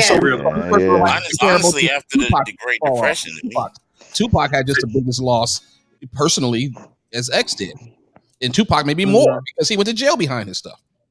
But he came back after that though. That Don. But musically, Pac didn't fall off. Musically, he never fell off. DMX fell off musically. Now, how do you Great Depression? Yeah, what is falling off musically? What is that? What does that look like? The last 4 albums, like basically, if you can't come up with at least a good album every 2 albums, for bad albums, like I mean, honestly, we can't really think of 2 or 3 songs after the last 3 or 4 albums that DMX made. So that's no slight, but here's a question. Is that about DMX falling off, or is that like him not being supported and not given a marketing budget and things of that nature from the label? First 2 are the game changes too. I mean, oh man, hold on. What was it saying? He said the first 2 albums. First 2 albums was dope as hell. He trying to get some attention. I don't know about the commercial flop game, but I mean, but here's the question. Here's the question: Do we not know about some of those, or some of those albums, some of those X albums didn't do as well because he didn't have the support because of some of his personal stuff being in and out of jail? Because I listened to him, and it wasn't the same quality of music. I mean, I remember the one album that had "Lord Give Me a Sign" on there, and that literally was like the best song on the whole album. Like, but if I'm correct, and I love X, so I always gave him a chance. You know what I mean? When you guys, sorry to cut you, Q. When you guys say flopped, right? And again, correct me if I'm wrong. Is it X's first album that actually didn't do the type of sales and as his previous? Wasn't it like his 5th or 6th album? Like, didn't he have like 4 or 5 straight albums that hit #1 and whatnot? So like, I don't understand how we're saying he flopped. Like, how did he flop? Like, he had like 5 straight albums that went to #1, and his 6th album is the one that I think he only went gold in his catalog. So when you're comparing that to Tupac, right? I'm not saying, listen, I'm a Tupac fan too. I'm just saying, like, when you're saying the flop defense, I don't understand how we're saying DMX flopped. Like, but nobody on our panel said he flopped. Oh, okay, yeah. Yeah, nobody said he flopped. No, that was somebody. No, he didn't. I'm just saying those. I didn't say he flopped. I'm saying as far as when you talk about the gold conversation, and you listen to his music from the beginning up to his career to the end of his career. When you listen to "It's Dark and Hell is Hot," and then you go and you listen to "And Then There Was X," there's a significant drop off in the song quality. You know what I'm saying? And the songs that are replayable that we can still listen to today. Sure. And that's what I mean when I say, he fell off. Not he fell off, but like he wasn't the same X that we knew in 98, 99, and 2000. Right. Well, and I think people make that argument about Jay-Z, right? Like, some people will say Jay-Z not fell off, but he wasn't the same artist, right? Like, everyone didn't like American Gangsta. You know what I'm saying? Everyone didn't like They're crazy, by the way. The Throne album. I mean, I'm just saying. Look. This is not me saying I agree with them. Yeah. I'm saying there are a lot of people who will talk about the life and times of Sean Carter, Volume 1, 2. Like they'll talk about those, but then when you get into the Black Album and you get into Watch the Throne, you get into some of those others that came out a little later. You know, they will speak to, oh well, you know, Hov ain't the same. Well, he shouldn't be the same. Right? Because like as you grow, I mean, the stuff that you're talking about needs to change as well. You're not in the place that you were 10 years ago, 15 years ago. I agree with you, Rick, and that's why I feel like DMX, when it came to a time to evolve musically, he didn't have that, right? He was the one like that. He didn't have that switch to be able to do that, right? I mean, the X we fell in love with was that Passion X talking about street shit, and then like he couldn't do that second career. That's why I said I didn't say fall off. Jay-Z had a second career, right? It's like I'm rapping about. And that's why 444 was so important. You know what I'm saying? Because it's like, okay, he can still do this no matter what he's talking about, whether it's art or the streets. You know what I mean? Or whether it's buying buildings or the streets. It's an evolution. Exactly. There was a maturity there, right? Like there was growth there, right? But the reality is, and we love X, but the reality is that like those same demons that he was fighting when he came out are those same demons that he was fighting until he left us. Right. Yeah. And to Q's point, when I go back to what I was saying, I think that had Tupac lived as long as X, we might have seen the same trajectory, right? Because they both were conflicted with whether they're doing good or bad today, right? They both had the devil and the angel on the shoulders. The great thing about X is that he told us about him. Damien's, you know, the song Damien's, I think, was the most interesting songs I've ever heard rappers do, because they're talking about something that most people are afraid to talk about. It's that conversation with evil and how evil influences the decisions we make in our lives. X was the only person, and y'all can correct me if I'm wrong, I don't know anybody who's done that since, that's actually had that conversation with that side of us, that spiritual side of us that is always trying to send us, you know, in another direction. And that's where I think X was great at, is the fact, and transparent too, that he was able to say, hey, this is what I go through, and I got this guy and I got this guy telling me to do two different things. And I wonder if we would have got that out of Tupac had Tupac got to a point, or did we even get any sign that Tupac, did he ever address that issue? I mean, he didn't address it like a Damien issue. But when you listen to some of his lyrics, he's battling with the dark side. He's questioning God. He's doing these things. In fact, he was preparing doors like, I'm coming. You understand what I'm saying? Because he know that he in what, Hail Mary and all these other Machiavelli, definitely. On Machiavelli. Staring at the world through my rear view. Yeah. I mean, it was the same thing, different era, right? He was saying the same shit, spiritually deep, talking the same thing. X was in a different era upcoming, which he was a little bit more creative in the time that he was. His spiritual lane was deep. I loved it. That's why I say Tupac first, DMX was second. They both came at a time, I'm gonna say, when we both fucking needed them, because Pac kept the realness going after the KRS-Ones and all these other ones started getting deleted real fast with commercial rap. He still kept it raw. I mean, I would say one of the songs I remember from Pac the most is like Brenda's Got a Baby. Like I remember how impactful that song and that video was. That was his first joint. Yeah. No, that was his first joint. And from that point on, it was just like it was the same path he took. He just wasn't on, he just wasn't getting high like X, but stayed in trouble. You know what I mean? That path, he took that path and still dealt with on his records the demons and the death and the God, spirituality all the way through. That was a social responsibility. I think really Pac's issue was a social responsibility, was that consciousness, right? Like having the backing of like the Panther, like his mom being a Panther, and so understanding her battle with drugs and things of that nature, and what happened in the community, what happened to him personally. It was this thing of like, okay, do I make money? Am I toss it up? You know what I'm saying? Or am I talking about like, dear mama, and I ain't mad at you, or do I get around? You know what I mean? And so you would see him go back and forth between these kind of records. Marlon, why are you shaking your head? Because I can't believe this motherfucker. He reached a status. I'm talking about Tupac.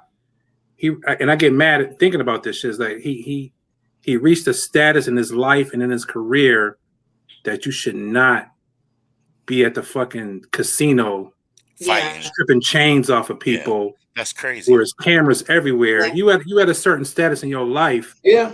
And he should have been smarter than that. We can talk about his demons and him going to jail and great songs and all that. But the thing is that fucking night. So to that point, really quick, DMX shouldn't have been riding around in a police vehicle pulling people. No. I'm just talking about Pac. I'm saying I'm comparing. It's a comparison of the losses. So when you bring up the losses, I think about X losses. I think again, these two guys' trajectory of their careers were parallel. I think they're parallel, but I think DMX personal demons really took him further left or right, whatever you want to call it. And I just think Tupac had a chance to stay on a certain path and become that mega star, but you snatching fucking chains in Vegas. That demon. Yeah, and it also kind of speaks to. I agree with Marlon because I used to get mad the motherfucker at Pac. Yeah. Coming just for being here, like the choices that he was making, the people he hanging around, it's like the demons. You know, better choices, you know, same thing with DMX. It's demons, but it's stupidity. Choices and shit, you know. But it also speaks to I feel like DMX was in survival mode more than you know what I'm saying. It was like DMX was just trying to wasn't the most important thing to him wasn't rap, you know what I'm saying, or entertainment, or you know what I'm saying, like Pac wanted to show the money. He wanted to, you know what I'm saying? He wanted to look glamorous and all that. X could care less. As long as he had his dogs and, you know what I'm saying, and his family, it was good, you know? And so I think that might have been a big difference between the two of them as well. I think I'm surprised, and I think we should all feel grateful that we had X as long as we had him. You know what I mean? Like with the trauma and the toxicity that he came from, right? Like, I mean, even before the lace blunt, right? Because like we all talk about, you know, that pivotal moment or whatever in starting his road to addiction.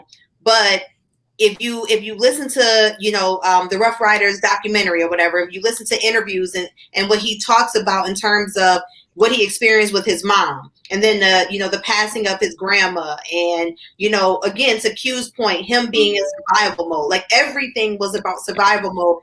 And so that lace blunt, like that was kind of a thing that took him over the edge. Like he was one of those people who didn't need any vices, you know what I mean? Like he didn't need anything else.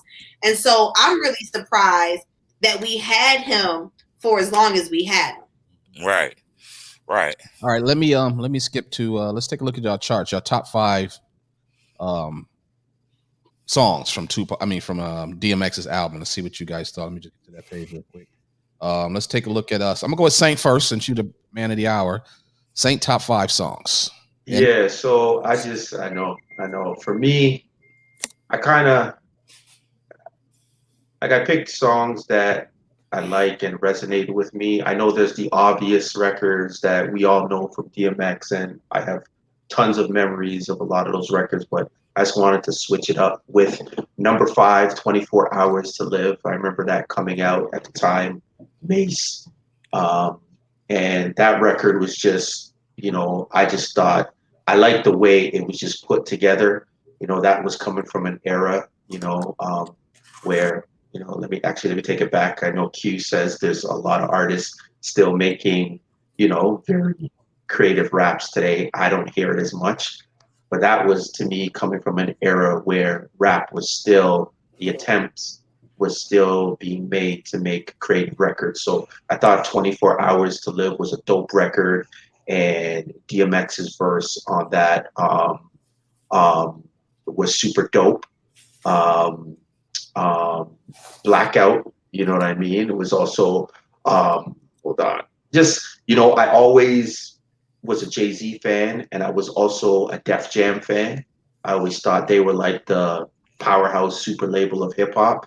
So anytime any of those guys collaborated, any of those Def Jam, you know, I think there was even a video game called Def Jam something where it had like all the Def Jam artists as like superheroes, right? But in a weird way, I kind of looked at them like that. So anytime I had the opportunity to hear Jay and X together, that was just like a, you know, a great moment for me, like growing up listening to both of those guys and really liking them. What You Really Want, I just musically, stylistically, again, compared to what was out and what other rappers were doing, I always just felt everything from the beat, DMX's flow. I just always remember like the shorties and the way he was talking about the girls. Like that record was just super ill when he dropped that. And Here Comes the Boom. You know, as much as I've heard people today say that Belly, looking back at it now, is kind of cheesy and corny. To this day, Belly's still one of my favorite movies. Corny, it was whatever people want to call it, corny. It was one of my favorite movies simply because for me, it was one of the first time that hip hop pretty much was represented in movies in a dominant fashion. So I know we've seen Pac and we've seen Will and we've seen different people act, but this was kind of one of those situations where all the lead, when you think about all the main characters, they all, even if you want to, I know you're going to argue T-Boz, she's not hip hop, whatever. The reality is, even my man AZ, huge fan of AZ, Method Man, you know, the main characters in that film all were hip hop heads, figures, right? And I just always remember looking at that and thought that was so unique, and just the way that movie came together. And so Here Comes the Boom. It also, being from Toronto, Jamaican background myself, and just that vibe. That's where we come from. Like, you know us, we're known for Carabana, we're known for West Indian, Caribbean culture, Sean Paul, you name it. So Here Comes the Boom. I don't know how it was doing in the States, but that shit was mashing up the clubs up here. That shit was phenomenal. And so I always remember that. And then what was my for number one? About Shit. I put that because, truth be told, you know, DMX was quiet for quite some time, as we all know. And I just remember stumbling over that record when the Locks, I think it was on a Locks album that they just recently released within the last year. And I just remember having that joint on replay. It just took me back to that era, the vibe, the feel. And even though X was like now like 300 pounds, it just felt like X. He had the grays in his beard, but just seeing him walk, it took me back to the introduction to X. And here we are 20 years later. It just, something about that record, I just loved it. And I just always played it. And to me, now that he's gone, it's dope because I feel like even as recent as in the last year, he still put out music to me, which is what makes him iconic. 20 years later, he still puts out a record now that I feel just as much as I felt when he first came out. So that was my reason for my 5. All right, let's take a look at Rika's top 5. Rika, you want to tell us about yours? Yeah, so I was going down a rabbit hole trying to do this. I think someone mentioned, or maybe we all mentioned at one point, the first 3 albums, like so many bangers, you know what I mean? Like just when the beats of these songs hit, like just the intro, like I'm transported, like I'm somewhere else. So for my list, I wanted to stay with songs that were actually on X's album. Like I didn't want to go with like features. I didn't want to go with collabos because there were just so many. But we know any collabo he was on, like he stole the spotlight. You know what I mean? Like you definitely knew X was on it, and you know he marked his spot. So yeah, so we have Keep Your Shit the Hardest. We have Ain't No Way. You know, Where the Hood At, How's It Going Down, and Rough Riders Anthem. And so I mean, all of these are bangers. All of them are classics. All of them, you know, it's so like these are songs that when the first, I don't know, maybe 5 seconds, 10 seconds is played, like you know exactly what it is. You know, they're very recognizable. They weren't all songs that were played on the radio. You know, these are songs like you had to have the album. and you had to be able to like dig in. But the stuff that he was spitting was raw. It was vulnerable. I also wanted to show a couple different sides. So, Ain't No Way was a little more kind of laid back. How's It Going Down? I mean, that was his, track to the ladies. But yeah, I mean, and then the Rough Riders Anthem, and we shared some links to these, to the songs, but the Rough Riders Anthem, I specifically love the clip from Woodstock 99. So I don't know how many hip hop artists, have performed at Woodstock, but to me, this is why definitely like he's a Hall of Famer, because, Woodstock has stages that are specifically for new artists, right? But this was X coming out May of 98 with the first album, December of 98 with the second album, and then in 99 he headlined at Woodstock. You know what I'm saying? And that is, over 220,000 people. And you watch these clips of him there. Also, like one of the first hip hop concerts I ever went to was the Hard Knock Life tour, and that was Hov, DMX, and so I remember what it felt like. I remember what it feels like to be in the audience with him performing, and how he managed for like a regular arena to have everybody pulled in, everybody like on it, everybody knowing the lyrics, and then to go to Woodstock with 225,000 people or more, and everybody throwing up the X's. Like literally this dude just came out and everybody was on him like, you know what I mean? Like he had been out for ages. So those are my picks. That's why I picked them. All right. Brother Brad, Marlon. I picked What's My Name at number 5 because that was the first single off his second album, and I wanted to see if he can do it again, and he did it again. You know what I mean? So that propelled him to like rap superstar status. Rough Riders Anthem, obvious choice. To see him perform that live on TV and in person was phenomenal. Great song. Number 3, I think I had Let Me Fly. That song, that was a personal song that I felt. One of the first songs, with him being that raw hip hop. I loved it. Number 2, you got niggas, but it's niggas. That was for me, Marlon. That was for me. I'm back. No, right. Don't worry about that. That song, that my niggas. Everybody said it. My niggas. You don't want to try. Yeah, that hit right there for me. And any given Sunday. Remember that was on the Yeah. And that was like an intro, right? Right. So, but I picked How's It Going Down. I could have put that. I could have flip flop 1 and 2, but How's It Going Down? I just love that beat. That beat knocked. Faith on the joint, and it was him telling the story about his girl, and I just not the greatest DMX fan, but he was a great artist. What can I say? Rest in peace, X, man. All right, Marquel, why don't you run it down to us? All right, so man, Marlon, you was right on point with that number 5. What's My Name, man? That was my joint, man. Just because the feel of it, like. I mean, I don't even like lyrically.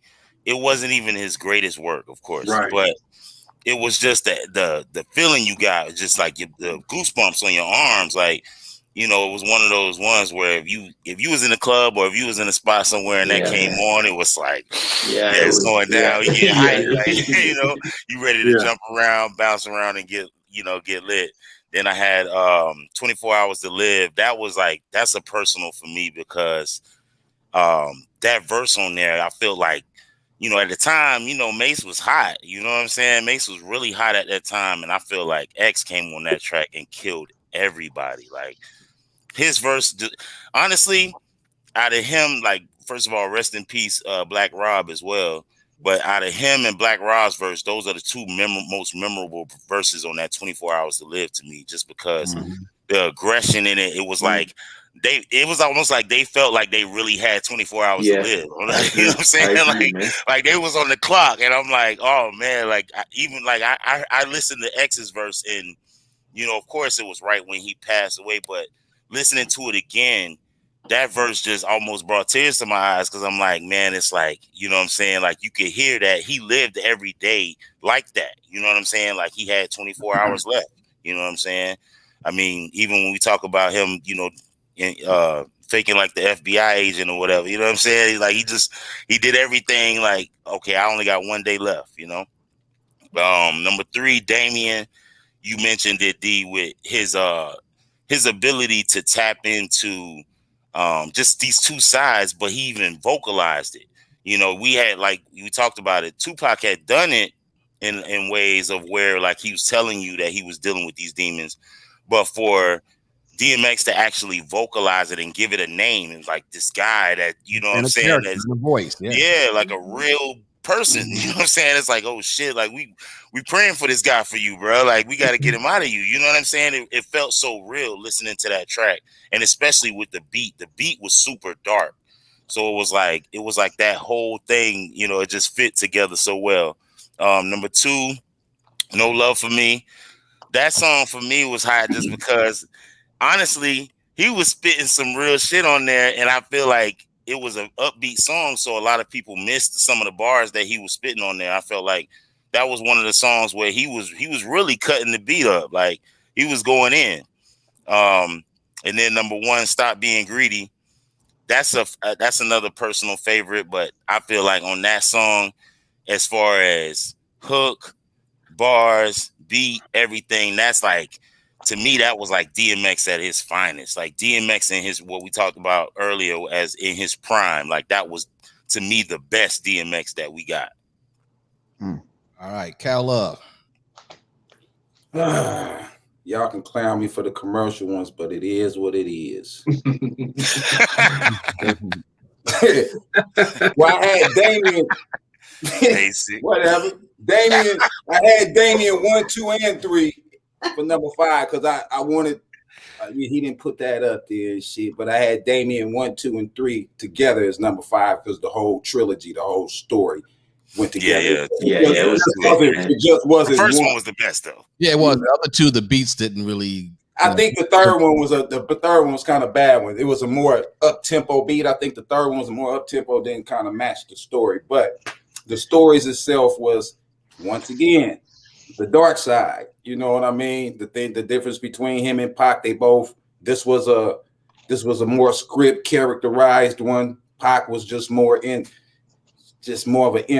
more inner spiritual struggle, more spiritual side. But anyway, could you put my list back up, bro? Thank you. But I like the Damien stories. That's my number 5, just on the spiritual aspect of his dark side, which is pretty much. I need to cut that bullshit out. Number 4 is the X gonna give it to you. Just the raw energy. That's X. That's that dance shit. It was a club banger, but it was just expression of himself. Just one of those songs that it was about him. I like that. Same thing with What's My Name. When he came in the game with that one, first title, came into the world, What's My Name? He gave it to us. You know, one thing I can say about X, West Coast accepted him quick. It wasn't nothing biased about when it came to X. You know what I mean? X wasn't typical East Coast. You know what I mean? He had that, us coming, we talk about more of the banging and the street shit. So when he got to talking about his dark side and that street shit that he been through, that was a quick relation to us on this side. Relatability. Because back in the 80s, fools were smoking them crack joints and shit back then. You know what I mean? So when 10 years and 12 years later, when he get to talking about it, it was just a reflection of, damn, okay, it just ain't all about this other shit the East Coast be promoting. We got a nigga coming out here. We all got a nigga on the East Coast talking our language now. You know what I'm saying? To a degree. But his raw energy and everything about who he was and all his raps, that's what I love about him. Slipping, man, that's for any hustler, anybody on these streets. That song, that was another, like you say, the parallel thing to Tupac. You know what I'm saying? I can tell you, he was slipping. You know what I mean? Me and Marlon said it good. It was like bad decisions. You know what I mean? But at the same time, Pac and DMX with the slipping was just it's kind of like an undertone for hustlers and shit when they know they fucking up. And my number one, I kind of did that from a nigga. That's all I'm trying to say. That is the West Side version of Too Short's Freaky Tales. You understand me? So when you go back and listen to Too Short Freaky Tales, that's DMX East Coast newer version of it. What you bitches want from a nigga? I can't explain that. That's it. That's all. Good night. God bless. All right.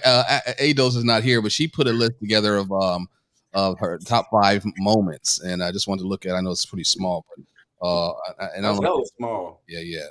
On a roller coaster with his daughter. She also put links, but everybody who provided links, I could not have that many links up and ready. I was kind of concerned that the more windows I had opened, the harder it'd be for us to have Ed on the show. So I kept things. DMX behind the music. There was some on a white boy. It was grand. So DMX, and I'll just say this about X. I watched that Breakfast Club interview, the last one. No, Drink Champs, where I think it's probably one of the best because DMX really loved Nori. Mm-hmm.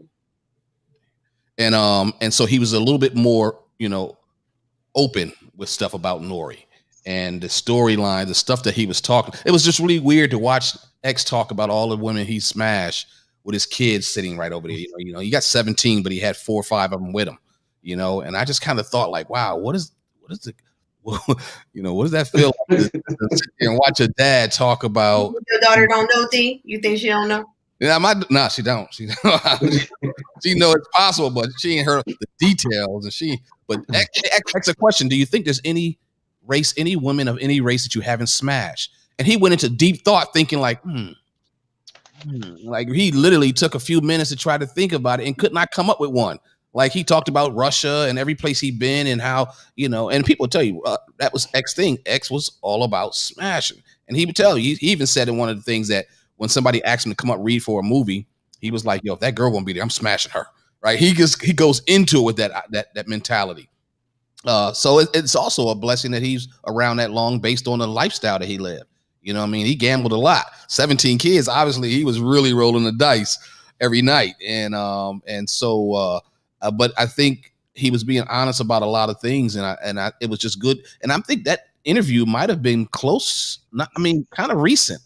Last it was. Yeah, so you're actually listening to probably one of his last real interviews where he spent 2-3 hours talking about whatever they asked about, and it was just beautiful to see this dude was just I didn't see him. He didn't look sick. Sometimes some people you can tell when they get closer to the end of their careers, into their lives, you can kind of start seeing it in the way that they talk and respond and react. But I thought he was just as healthy as can be. And he looked happy. Yeah, he did. He looked happy, and and it was great. But also the one thing was that he was really now about his kids, right? He was taking his kids everywhere with him. And that is kind of a sign of someone who's looked back on his life and like, yo, I'm going to pay more attention on what really means more to me. So it was just a great interview. I stayed up, really late watching that one. But I thought it was a great interview for him. I did not hear them talk much about the Ayanna thing, which I thought was oh man, that was the best thing ever. Oh god! Actually, that was hard to watch, man. It was for me. It was yeah, hard if you have it was just hard. It was just what's Ayanna? What's that? Ayanna Fixed My Life. Oh yeah. Okay. Yeah. An American version. Did you see him on the one when he talked about Drake? Oh yeah, that was funny as hell. Yeah. That was actually it was funny. No, seriously. That was funny as hell. I mean, even just that whole interview, I love that. It's one of my favorite. I think I even put that in my links. It's one of my favorite. Where was he on where he was singing Rudolph the Red-Nosed Reindeer? Oh, Yo, man. that was one of my clips. That was one of my clips. It was Power 105. And the dude was up there, what? He's like, Rudolph is blood, right? Rudolph, you know how the red noses go. You know how the red noses go. All right, I'm gonna go back. That shit was epic. It is on my Christmas playlist. Like, you gotta have X Rudolph. Yeah, it's so crazy. It's so crazy. That same Nori interview that you're talking about. Again, I gotta rep my city. Okay, here we go. right? So in that same interview, I don't know if you guys remember, he starts to diss Toronto, right? And and he goes into this whole spiel about, and you can tell Nori kind of pulls back, like, whoa, whoa, whoa, whoa, whoa. And he's like, man, Toronto's some of the dumbest niggas I've ever met in my life, man. He just starts going off on this rant, right? And he later on, the women, what he referring to? The women? No, he was just saying overall people in Toronto, right? And he ends up tying it back to a story about him smashing a broad, and then I think the dude of that broad approached him on some like crying about like, why you gotta have all the girls you could pick? Why do you have to smash my girl? And he just thought it was like some sucker shit, and he kind of labeled Torontonians. But again, why I brought that up was one of the things. Yo, that's so true. Listen, man. Listen. That's funny as hell. Listen. As the only person here from another country, I'm just trying to give you guys some insight to stories that you guys may know. He's saying, I appreciate it. Trust me. So what happened was, long story short is, I think the deeper truth to DMX is that Breakfast Club interview where he was dissing Drake, the Nori interview where he says Toronto is a bunch of like fuckboys or whatever he was saying. It stems from when DMX was filming that movie with Steven Seagal. Mark, I think it was Mark. Exit Wounds? The Exit Wounds, right? That was filmed in Toronto. And there's this, I think it's stupid, to be honest with you, but there's this whole thing that has been like Torontonians have championed for the last 20 years. Basically, we all know X was like, had his drug issues. He went into the hood, downtown Toronto, looking for drugs one time in between days of shooting, went into the wrong hood. He got jumped, he got robbed. And I think ever since that moment, right, I know he masks it with girl shit and this and that, but I think his true disdain for Toronto was that moment where I think he got jumped and he got run in a community down here, Regent Park. It's quote unquote, like, and so I'm just giving you the backstory to why you notice, like, anytime he has something to say about Toronto, i.e. that interview where he just started, I don't like Drake, I don't like the way he looks, I don't like his hair, I don't like shit about that nigga. Then he's fast forward years later, he's on Nori's interview. Somehow Toronto comes up. I don't know about that, Saint. Here's why I don't know about this.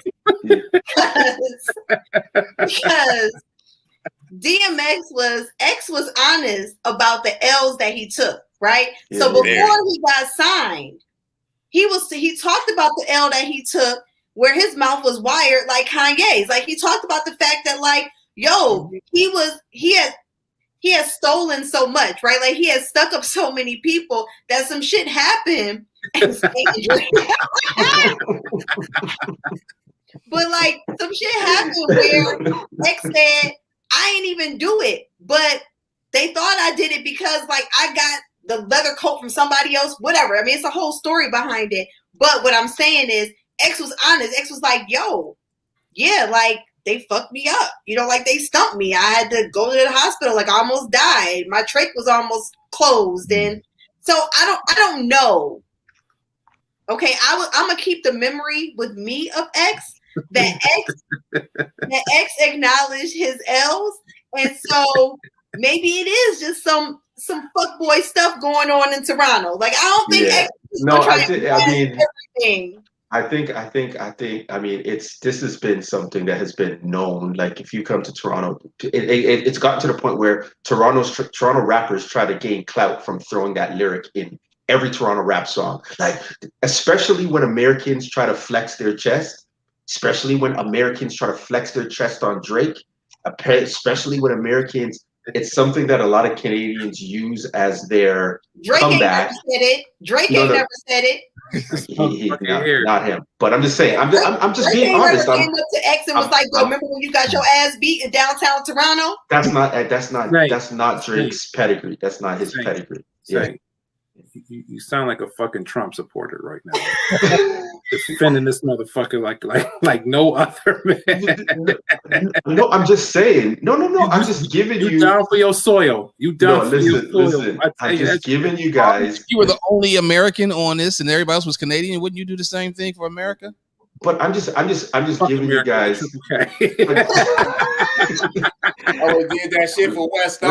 Listen, I'm giving you guys backstory. It's no different than, let's say, Cal. There may be things from T-Story. No, listen.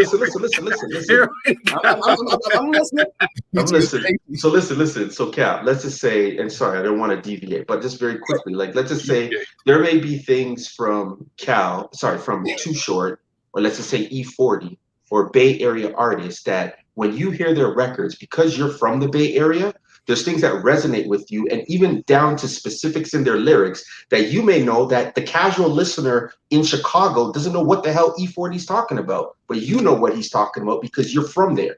Mm-hmm. That's how it is when I see these things. There's things that I know. Yes, bringing up Drake again, when he's rapping, there's things that he's talking about that I know what he's referring to that the casual American listener has no clue what he's talking about. Now we're casual American listeners. I'm just saying. So there's sometimes there's stories and there's things in the background that you guys may not know because you guys are not up here. That's one of DMX's stories.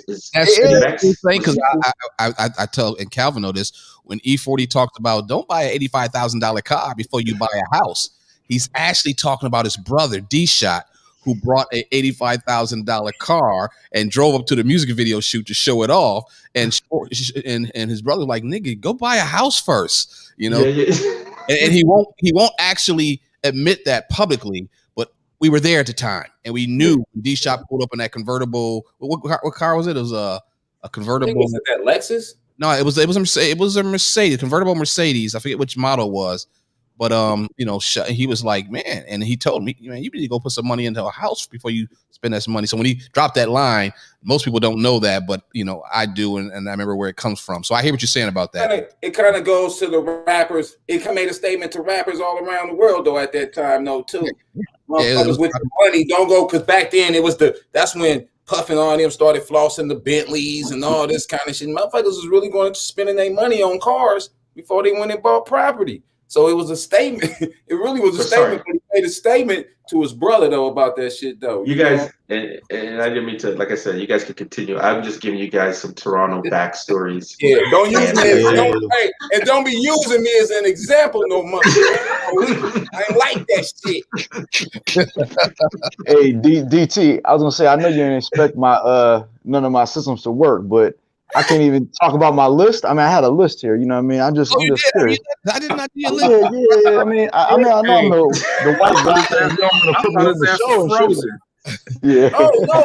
Yeah. When you fucked up. Hey, I'm going to HR with you, baby. I'm going. That's what I'm saying. Y'all yell at me for not joining. I come join. Y'all don't even talk about my shit. You know what I mean? And you was sitting so still. I thought he was frozen. So still. Yeah. Nah. You was just like this.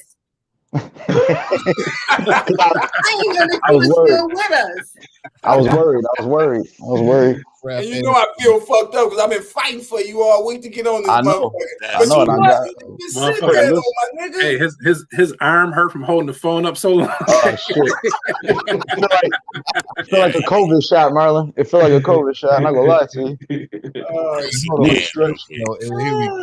go. Where's Ed's list? Where Ed list at? Oh, there we go. There we go. See, there we go. All right. Well, mine's still working. We had a lot in common though, team. Like my 5 was Damien, because of like you both, everybody said, the Angel and Devil piece of it, and the beat was so dark, I never heard someone do that. Slippin', to me, Slippin' was like the ballad of him really talking about those demons and addiction, and really for that to be a mainstream song at the time was crazy to me. I also had Stop Being Greedy on there. Again, that was him doing 2 voices from smooth flow back to the aggressive flow. Nuts. 2 I don't know if everybody remember the second album was the outro was the prayer, and it was like a 7-minute track, Ready to Meet 'Em. That was up there for me. And then personally, number one for me was 24 Hours to Live. I know it was on a lot of lists, but that's where I first heard X was on Mace Harlem World, and that roster of that song between the Locks, Mace, Black Rob, and for X to come on and just steal the show like that, that's what made me buy those albums. And that's all I got. But How's It Going Down was an honorable mention. It would have been like my 6 or 7 on there. All right, I apologize, Ed. I thought I started with you. My bad. No, you're my guy. I just had to mess with you too. All right, it's going good. All right, so that's it, folks. I think I was going to try to go. It got late, but I was going to try to go into this conversation about based off of Black Rob's situation. You know, the conversation that Nori started way back 2-3 years ago. You know, should rappers, you know, form some kind of union? I actually called my union rep, IBEW, and asked him about that, and he said that he was going to look into it because he's not quite sure how unions start, but it sounds more like what they need to be starting is, you know, creating some kind of 401k, something that people are paying into, you know, in order for them to benefit on the back end. Because with a union is really there to negotiate for you. So that's not really going to take care of you on the back end. But, you know, I think what Nori was trying to do is just get people to say, hey, you know, rap is an industry. And in most professions and most industries, you have these features, these structures of supporting people. But the problem is that, you know, rappers are looked at as kind of contractors. So the argument is that you're in charge of your own, you know, you know, so why should we? But with that being said, then you have to look at it differently. So then, okay, if we are independent contractors, how do we come together? And then if you do that, you know, what are we coming together for? And then who benefits from it? If we're going to be putting money into a pot to take care of people, how do we choose who to take care of? You know what I mean? How do you figure out who's qualified for that to be able to come to us and say, I need money for my medical bills? And I'm not sure that conversation has enough traction. What about record labels, though? Shouldn't record labels? Well, that's what I was about to say, man. Yeah, like record labels should be, if you sign to a record label, sort of like when you get hired at a job, you get health insurance. But that's who the record labels are, the ones looking at you as independent contractors. Independent contractors. That's right. Why a lot of these artists have tax problems at the end of the year, because they don't treat you as an employee. They treat you as a subcontractor. They don't want to be liable for your ass. It's bad enough. They don't have a problem taking insurance out on you. You know that don't have a problem. Right. But taking care of you is another money off of you. What you say? Yeah, so I was saying they make so much money off of you. Well, that don't matter to them. It don't matter to them. Once they give you that one check, they feel that's your responsibility to go take care of all your personal business and everything you need to take care of. And that's pretty much how they get down. You know what I mean? I did a couple things for them. Shit, straight up check, make you sign that work for hire type shit, right here and there type shit. No liabilities. That's they whole function is no liabilities. But they will take insurance out on your ass though. You know what I mean? So I got 2 points. One, I just kind of want to clarify, something you said in terms of, you know, unions negotiate contracts for you, right?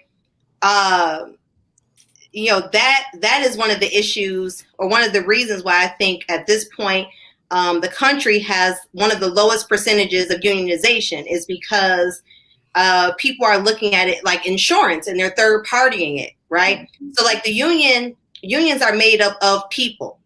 And so a union is only as strong as the people in it, right? As the weakest link. And so I think a great analogy would be to look at being a union member like having a gym membership, right? Because if you don't go to the gym, like what you get out of the gym is based on what you put into it. And so if you don't go, if you don't put the energy, the effort, if you don't work in that system, then you're not going to see those benefits, right? So the whole point of unionization is, you know, people coming together, right? Because there's strength in numbers. and making sure that they have a seat at the table. It's tipping a power dynamic. And so if we're talking about the music industry, there's definitely a power dynamic there, right?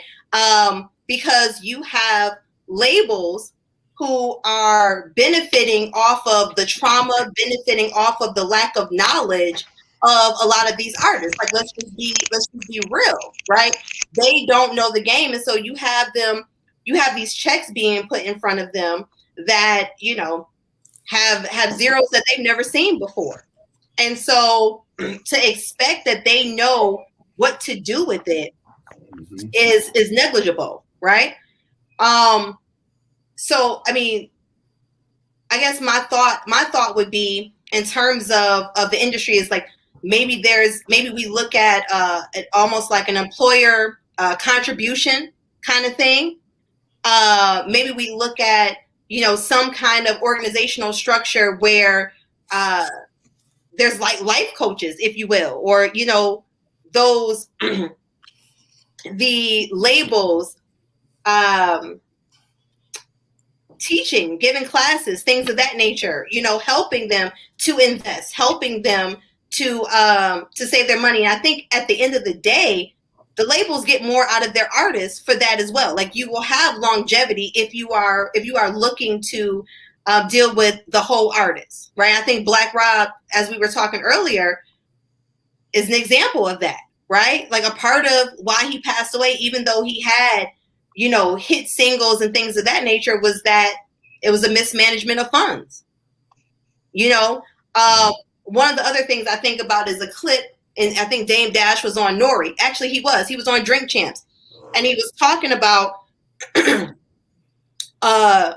knowing, because he was on the admin level of Def Jam at the time, but knowing that there were people who had budgets that were better than Nori. So a lot of times you don't know what you don't know, right? So when we're talking about unions, we're talking about setting up, you know, structures. We're talking about, you know, pay equity, things of that nature, where if you doing this and I'm doing this, if we're on the same level, we're on the same tier, then we should be getting the same, right? But if everyone is doing their own individual negotiation, well, you know, now the balance is all over the place. And so what Dame did for Nori, because he had the knowledge, because he had the inside scoop, what he was able to do was come into that meeting and say, wait a minute, Nori, let's talk about your worth. A lot of times we don't know our worth.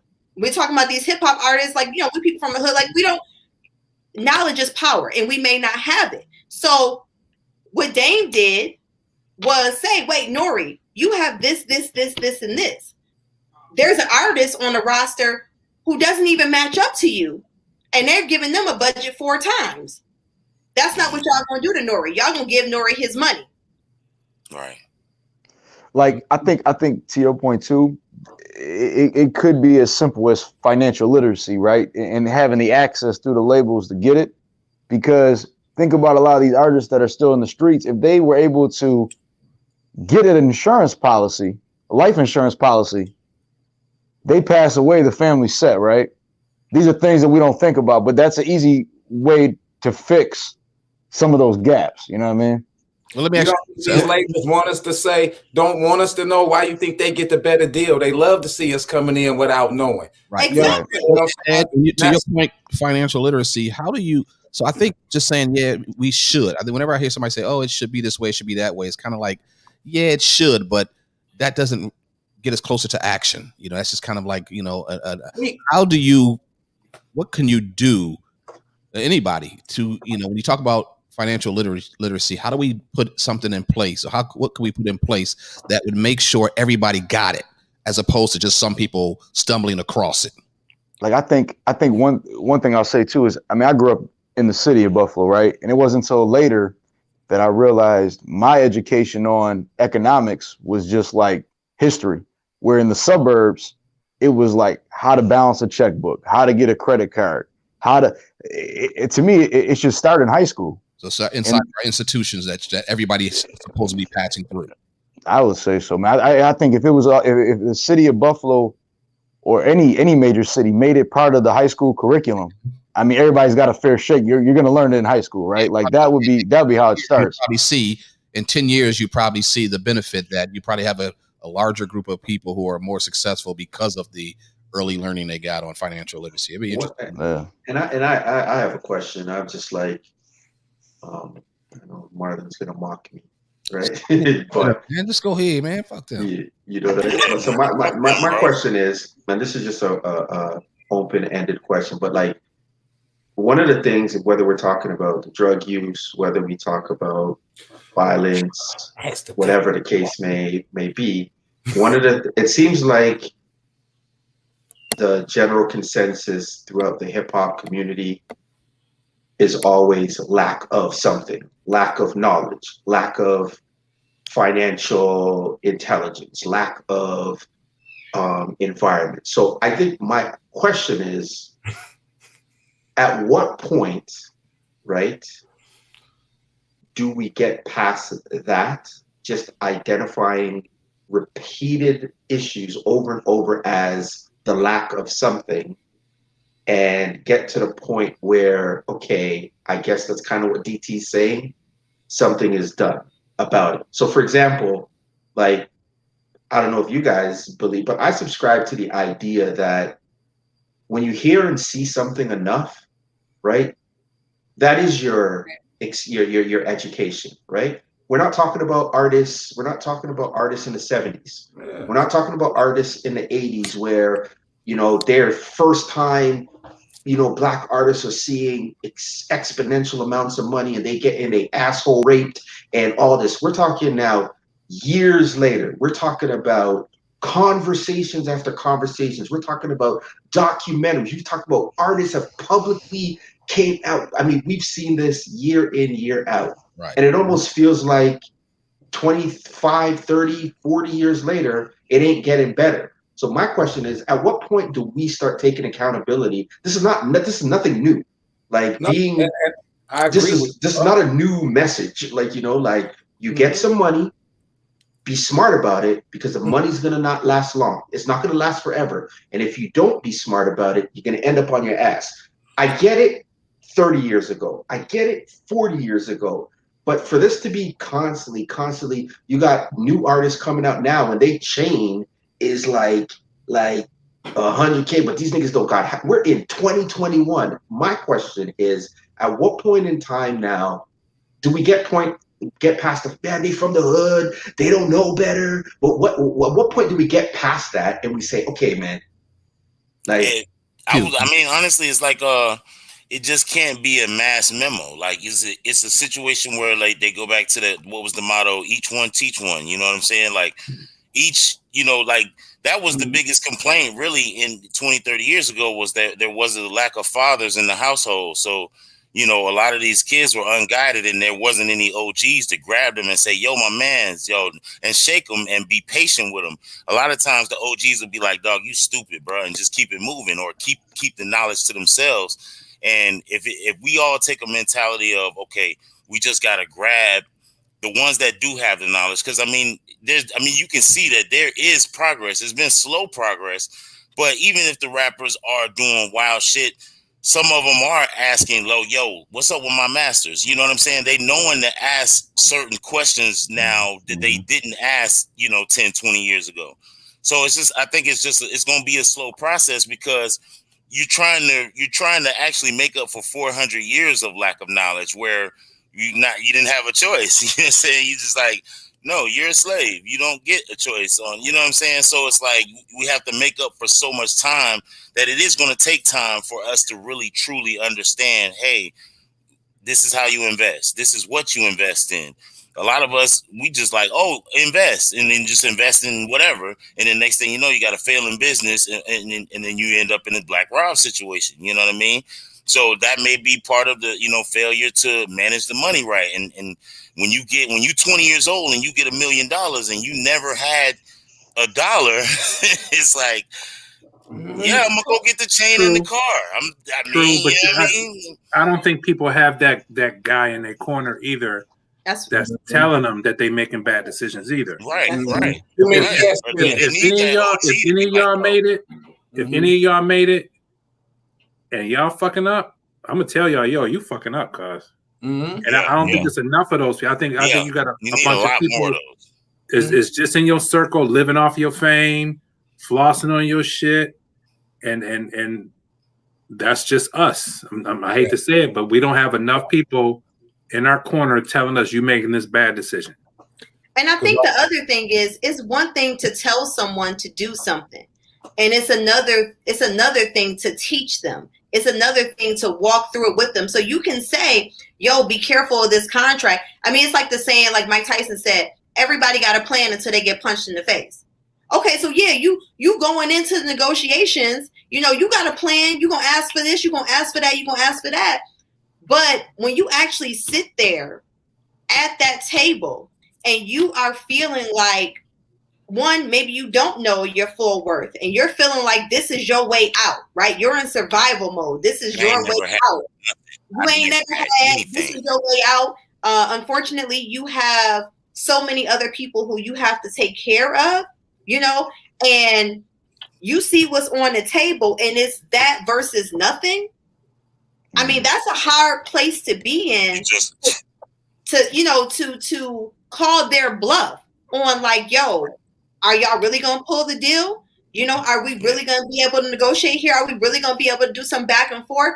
And so I would say that some of those people in the industry who have, fought back, right? Who have battled with those top like industry execs, they get labeled as like difficult to work with or argumentative or blackballed or whatever the case may be. And so again, it doesn't make it easy. So I don't want to say these things as excuses. So, right? Hold on. I want to ask you two questions. So when you were talking about unions, it kind of sounded like you were pro-union. Yeah, I am. Okay. In a situation that you just explained, somebody sitting at that table, wouldn't being part of a union, sitting at a negotiating table, protect them from being taken advantage of by greedy execs who know that you don't know what's in this contract, or we don't give you enough time to read it. I had a conversation the other day and the guy was talking about how some of these contracts are put in front of you and then said, hey, you got about until 3:00 tomorrow to make a decision. Exactly. And if you didn't go set up your ASCAP publishing and that, you won't get your masters. He was sharing with me how people are easily manipulated to not own their masters by usually, and one tactic is giving them a contract and giving them a deadline, knowing that you can't position yourself to own your own masters. You don't have a publishing deal, so it's easier for them to keep that power because you can't get that power in 12 hours, 24 hours. And what about if they say, yo, if you're in a union, we won't sign you? What if they use that as a conundrum just because? And that's another thing. Y'all want to be a union? Okay, that's how we're going to counter it. So it's a couple things. So one, D, to your point, the legalese in and of itself, right? Like just the language that they're using for a lot of folks, you just coming off the street or whatever, like you may not even understand that. Like what you understand is what you know. Like you are the expert in with your lyrics or whatever have you. You're not an attorney, like you're not a paralegal. So you don't even understand. You may not even understand the language that's put in front of you, and then to have a timestamp on it, right? But to Q's point of like, well, will they blackball you? I mean, that right there is one of the key pieces in terms of the strength of unions and organizing. Like that's why when you organize, you have to have, there's an art and a science to it, but you have to have a certain percentage of people, at that work site, at that location, right? That's when you have your election, and you have to have a certain percentage who are on board, because a part of the strength at the table is in the numbers, is knowing that it's not just one person, it's not just two people, but if it's a group of 100, 90 out of the 100 are all in support of making sure that everybody eats, making sure that, we're actually looking at like, what do the books look like? Boss man, like we're not just taking your word for what you have and, what we deserve. We're going to talk about this. And so that's the basis right there, is having someone who does have the knowledge, who can work with you. And that was the point I was making earlier, D. Like, I don't want a third party unions. I absolutely support unions. I think that people, working class people, I think everybody, deserves to tip those power dynamics and have a seat at the table. Look at the New Edition movie. Look what happened. Prime example of that shit. Yeah. And I was going to even say like an analogy.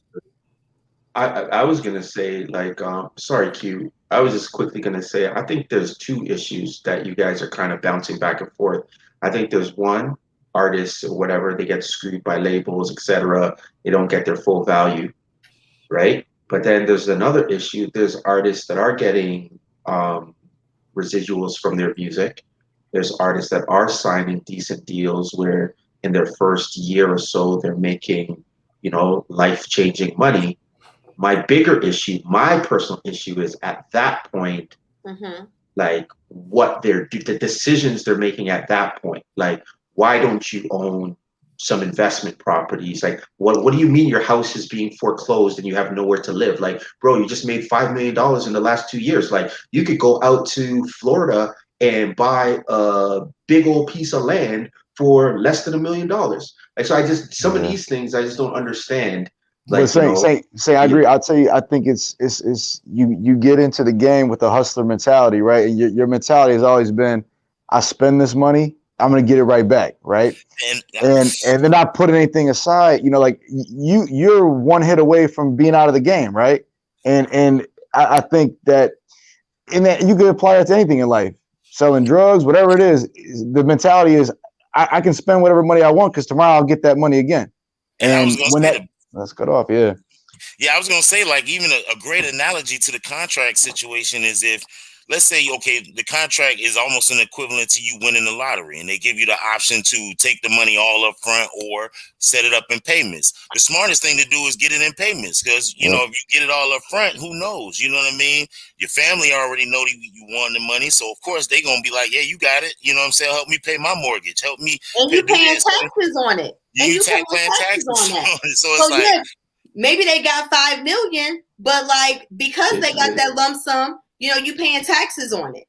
Yeah, and so if you have nothing, it's like it's a hard decision to say, yo, should I just go ahead and take all this money up front, or should I be smart about it and level it out so in the future I'm not in the hole and losing my house. You know? Or like with the NFL, or is it the NFL doing it when they have the rookies come in and they try to give the rookies financial advice, you know, NBA still missing components, still missing in the music industry. Yeah, it just doesn't make sense. Like in your case, what you're saying, Rika, somebody gets $5 million, they generate $5 million, they get taxed, half of that's gone, they only have $2 million.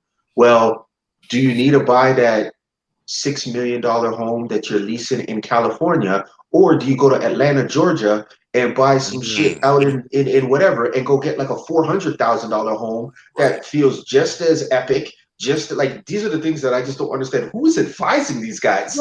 But you know what? That goes back to something that we talked about earlier. So like back when Hype Williams was doing all of the videos, right?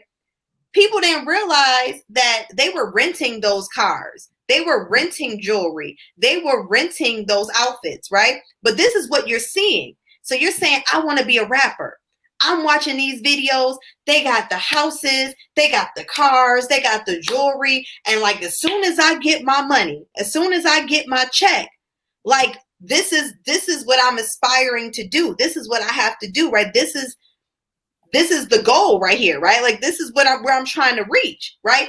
No one was really saying, no one is really like telling the truth about, yo, that ain't how I really get down. Like, you know, that's not what my life is like. This is what I'm doing and this is what I'm doing. One of the first things that you need to make sure you do before you sign anything is have an attorney look at it.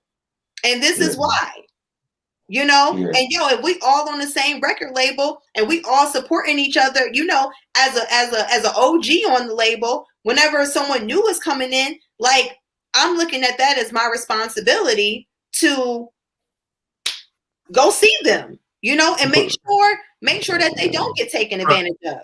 But why is it's only rap artists? You look at other genres of music, longevity, they you know, look at rock and roll, look at the Rolling Stones. Is it only rap? But that's white people because no. Look at some R&B group. Look, the OJ. But Anita Baker is battling right now for her masters because it's been 30 years and they still not trying to give them to her. That's really But I get what you're saying, but it's mainly rappers. So what's the demographic of rappers? Fuck you mean what's the demographic? I'm saying you got young black men or young black women, right? In terms of and from mostly primarily from like low income areas. But you had young black men and black women back in Motown, and they still Barry Gordy took care of them. You know what I'm saying? But that's what I'm saying. So you also had somebody on the inside who, and it could be viewed as, skewed or whatever, but you had someone on the inside who like connected with them, who saw their self in them, and to a certain degree took care of them.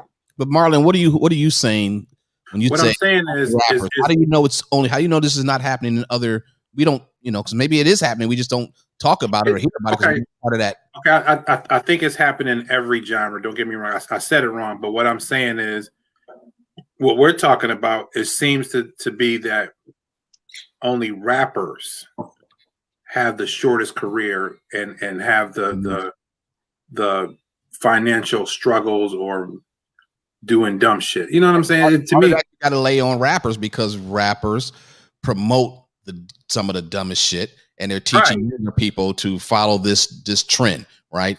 And so, and I don't know, maybe that's a stretch saying that this is the byproduct of slavery, right? The fact that, and it goes back to what Q was saying, is that 400 years of trying to catch up. You know what I mean? Is that we were back that far that now that we're still in last place. We're making grounds, and we got millionaires and billion. We got 2 billionaires, 3 billionaires you can name off: Jay-Z, Kanye, and Jay Prince. Like what? I don't know if there's any other one, but we can count 3 billionaires that maybe made that money off of rap.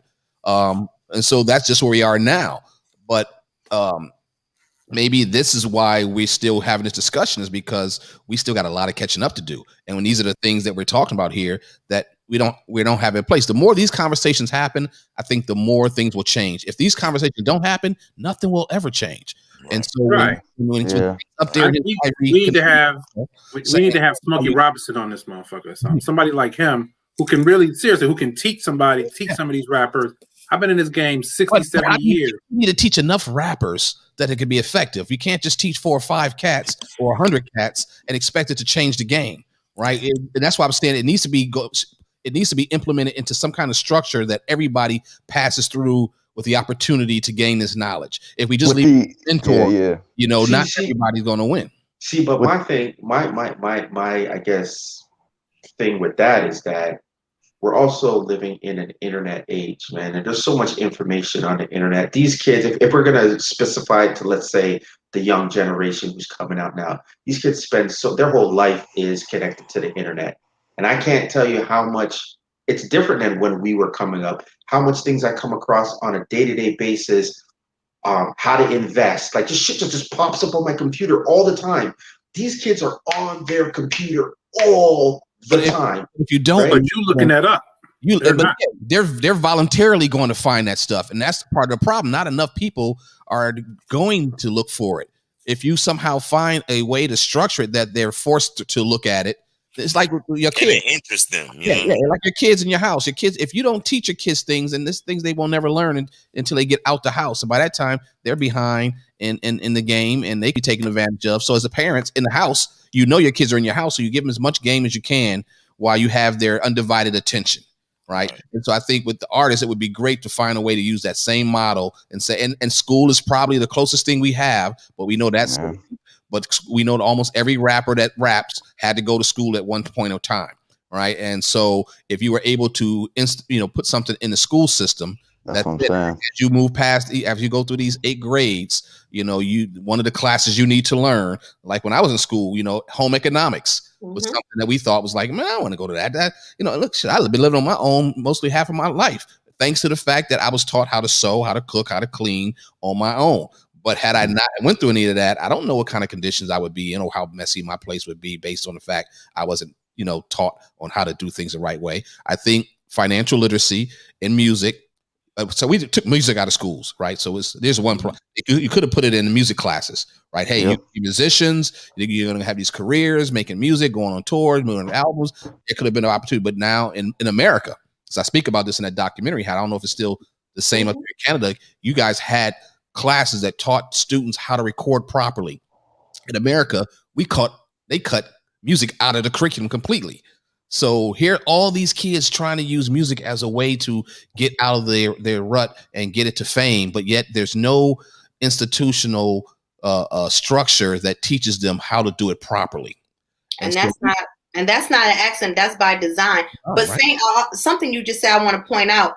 So you say you go on to, your computer, your phone or whatever, and you have all this stuff that just kind of pops up. Well, we know it's an algorithm, right? So we know, like you pointed out earlier, since we've been using StreamYard, you keep seeing all these pop-ups. True. So a part of what you're seeing, like a part of, you seeing stuff on how to invest or whatever, is because maybe you Googled something, maybe you read an article, and then the next thing you know, that gets filtered into that algorithm. And so they're going to keep feeding you that stuff because that's a part of your interest. Yes. So again, if you don't know what you don't know, and if the stuff that you looking up on your phone is, make it clap, girls shaking it. Maybe I guess so.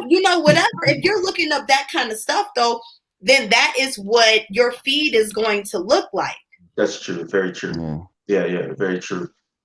Yeah. I think you guys remember when Jay-Z, I forgot what song it was, when he was breaking down a whole bunch of financials, and people were like, some people said, "Oh, this is so corny," and other people were like, "Whoa, wow, he's really." He was talking about investing in artwork and stuff like that. Yeah.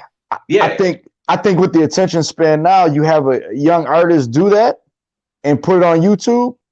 That's how you get this generation, right? You need TikTok videos. You need TikTok. Like, it's not even YouTube anymore. Like, you need TikTok videos. But think about Jay-Z's 444. When Jay-Z dropped 444, the younger generation who I think he was trying to impart some of this knowledge to, they pretty much shitted on that album to the point where they formed this whole backlash because he was talking about these young niggas with money phones to their head. These niggas took it offensive, like, what do you mean? I can do what I want with my money. I'm just like, yo, these niggas is dumb. What the hell is going on?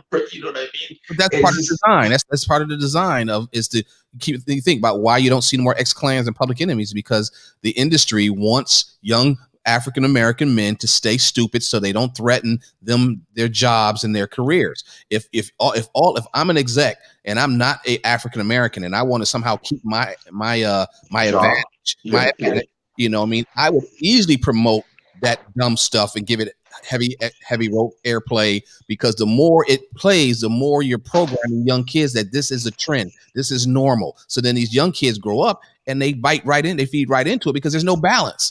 They're getting more. If you think about how many times a song is played, a song that's in a heavy rotation, if you can count in 1 week how many times that song got played, and then think about anything else about, that's the opposite of what that message is, and think about how many times it was played, it's like here to here, right? And the industry knows that, so they continue to do that so they can keep their foot on the neck of young black men, and the young black men buy right into it, and they think like what you're saying, I can do whatever I want with my money. That's a byproduct of being programmed. You've been programmed to ignore the real and stick with the stupid, because as long as you say stupid, I tell you things. They be pushing that Drake shit. You're right. I mean, but you know what? It definitely. I'm sorry to say that. It's definitely an institutional thing. I mean, when you look at our schools, right? If you compare inner city and suburban schools, when you look at our schools, inner city schools are set up basically like a jail. I don't know. Is that it? Yeah, yes, it was. Oh Lord! But like our schools are set up like jails, right? So I mean, we're getting kids ready to be a part of institutions, right? Yeah. They're not being taught like creative thinking skills and things of that nature. It is memorization. It is, we're gonna pump this stuff into you. And it's about how well you take this test, right? Yeah. So basically, a large part of your curriculum will even be practice tests, because we want you to just pass this test. Like, we don't want you to think. True. One of the saddest things is like going. Thought the mic was off. You're so stupid. Going to a store. We were still live, huh? Yeah, we live. We live, bro. Going to a store though, and the cash register is broken. Have you ever had that experience where you went to the store and the cash was broken and they can't make change for you? Right. Oh yeah. I've seen that. So I mean, all the stuff that we had, like even when I was in school, you know, we had mock trial debate teams. We had, you know, band. We had all of these electives. We had shop, you know, where you learn how to actually use power tools and things. Like, you know, I can hang my own pictures. I can, you know, I know how to measure shit. Like I can do that stuff. But all of that is taken out. I mean, these kids don't even have gym. They don't even have physical fitness. Like they don't even want them to be healthy. Yeah, this is a huge issue because at the end of the day, you know, it just seems like, I mean, some may say it's getting better. To me, every day I go on the internet or I go on my phone and I see some of this shit and I'm just like, yo, this can't be, man. This is just like a reoccurring, like cycle of nothing. Like these dudes is talking about they got, you know, 100 or 500K on their neck. But these niggas don't have, but they renting their bread house in the refrigerator. Yeah, you know what I mean. You know what I mean. It just doesn't.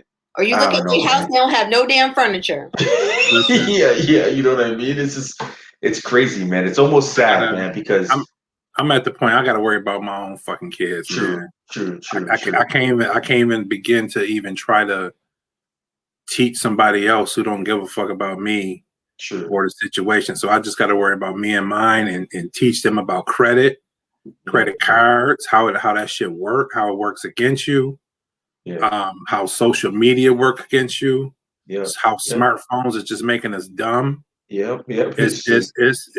up to, you know, my generation dropped the shit. We dropped the ball. I ain't gonna lie. We did. Yeah. We got caught up in that shit. We got caught up in that shiny suit shit too. Yeah, you know, and it's and now we paying for it. Yeah, we paying for it with this bullshit rap like Drake, you know, shit like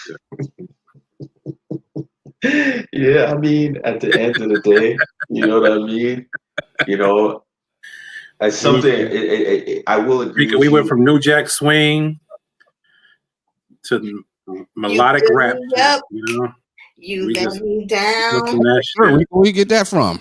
And this motherfucker said that. You see that shirt? Shout out to Saint. This motherfucker said Belly was the first hip hop movie that had all hip hop artists and shit. I'm just cringing on this shit. Correct me. You just forget about Crush Groove and all that other shit, huh? Oh, okay.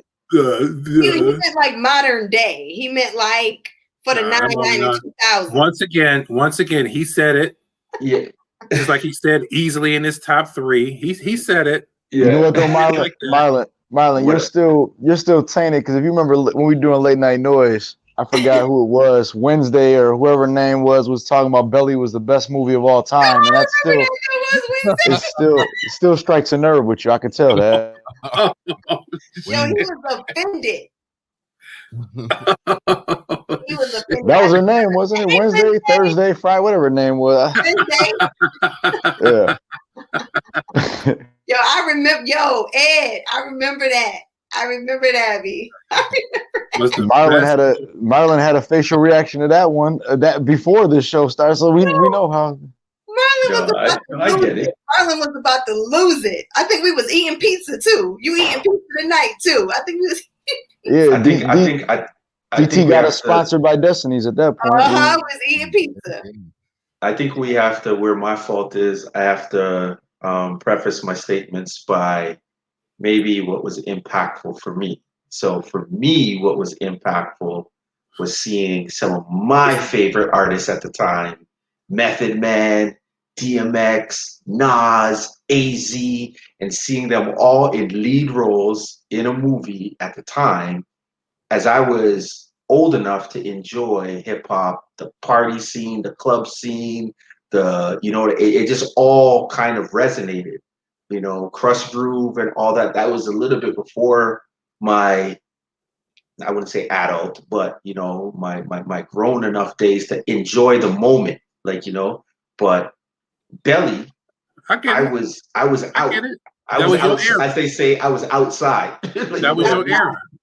Just don't fuck around and say that was the first hip hop movie ever. Okay. My bad. Looking for it. I don't see it. Elbiz, which email did you send it to? Speaking of Method Man and Redman, did y'all see the 420 last night? Joint? Yo, that was hot. Yeah, I think that got overshadowed by the Chauvin or whatever his name is verdict. And it just took over all the feeds I was seeing, and I just almost forgot that the 420 Meth and Red thing was on. So I logged in early, and I just got kind of bored with the DJing before the show starts, so I kind of put it on low audio, and then the phone must have just something happened. Go back. You got bored off DJ Scratch? Yeah, because I tuned in for the fucking the battle. But well, go back because the shit was epic. Go back. Okay. Right. Yeah. It was. Yeah. That was. It was more like a concert now because and you would have liked it, D, because the camera angles. Okay. Good. They was moving all around and everything. It's more like a video. It was a performance. It definitely was. But they were using, like the stage, like they were using the full thing. They was pulling off each other. It was like 25 people who had all gotten tested. Who were actually in the audience, like they were talking to the people. Meth and Red was, jonesing with each other. Like it was. This is the best one yet? No, I'm not gonna say that. No, I would say. Sorry. Hip hop wise, to me, it might have been it's in the top two. I think it's hard to compare because all of the other ones, like people, we were dead smack in the middle of the pandemic, and so it was just a whole different vibe. But like I really enjoyed like the Fab and Jada one. I enjoyed the Ghostface and Raekwon. Like I really enjoyed that one. But again, this was a totally different setup. Yeah, it was a different setup. Yeah. It was similar to the D'Angelo one when it was D'Angelo and Friends. Just having more space and there being, and they brought out a lot of people because they had people coming in. Like, remember, Keith Murray came out. Keith Murray, Inspector Deck, RZA. Deck came out. He came out. K Solo. Yeah. I think Redman, in my personal opinion, is one of the most underappreciated hip hop artists. Definitely. Period. Like, you know what I mean? Like that guy never is mentioned. He's never on anybody's top 5. He never gets any type of conversation. That guy's one of the best to do it. Like, you know what I mean? That's true. Do you ever listen to him on Rock the Bells, his Muddy Waters show? No. He's a podcast. It's like a podcast. He's on XM radio on LL station. Okay, no, I never. Yo, listen, fucking hilarious, dude. Yeah. He's like he.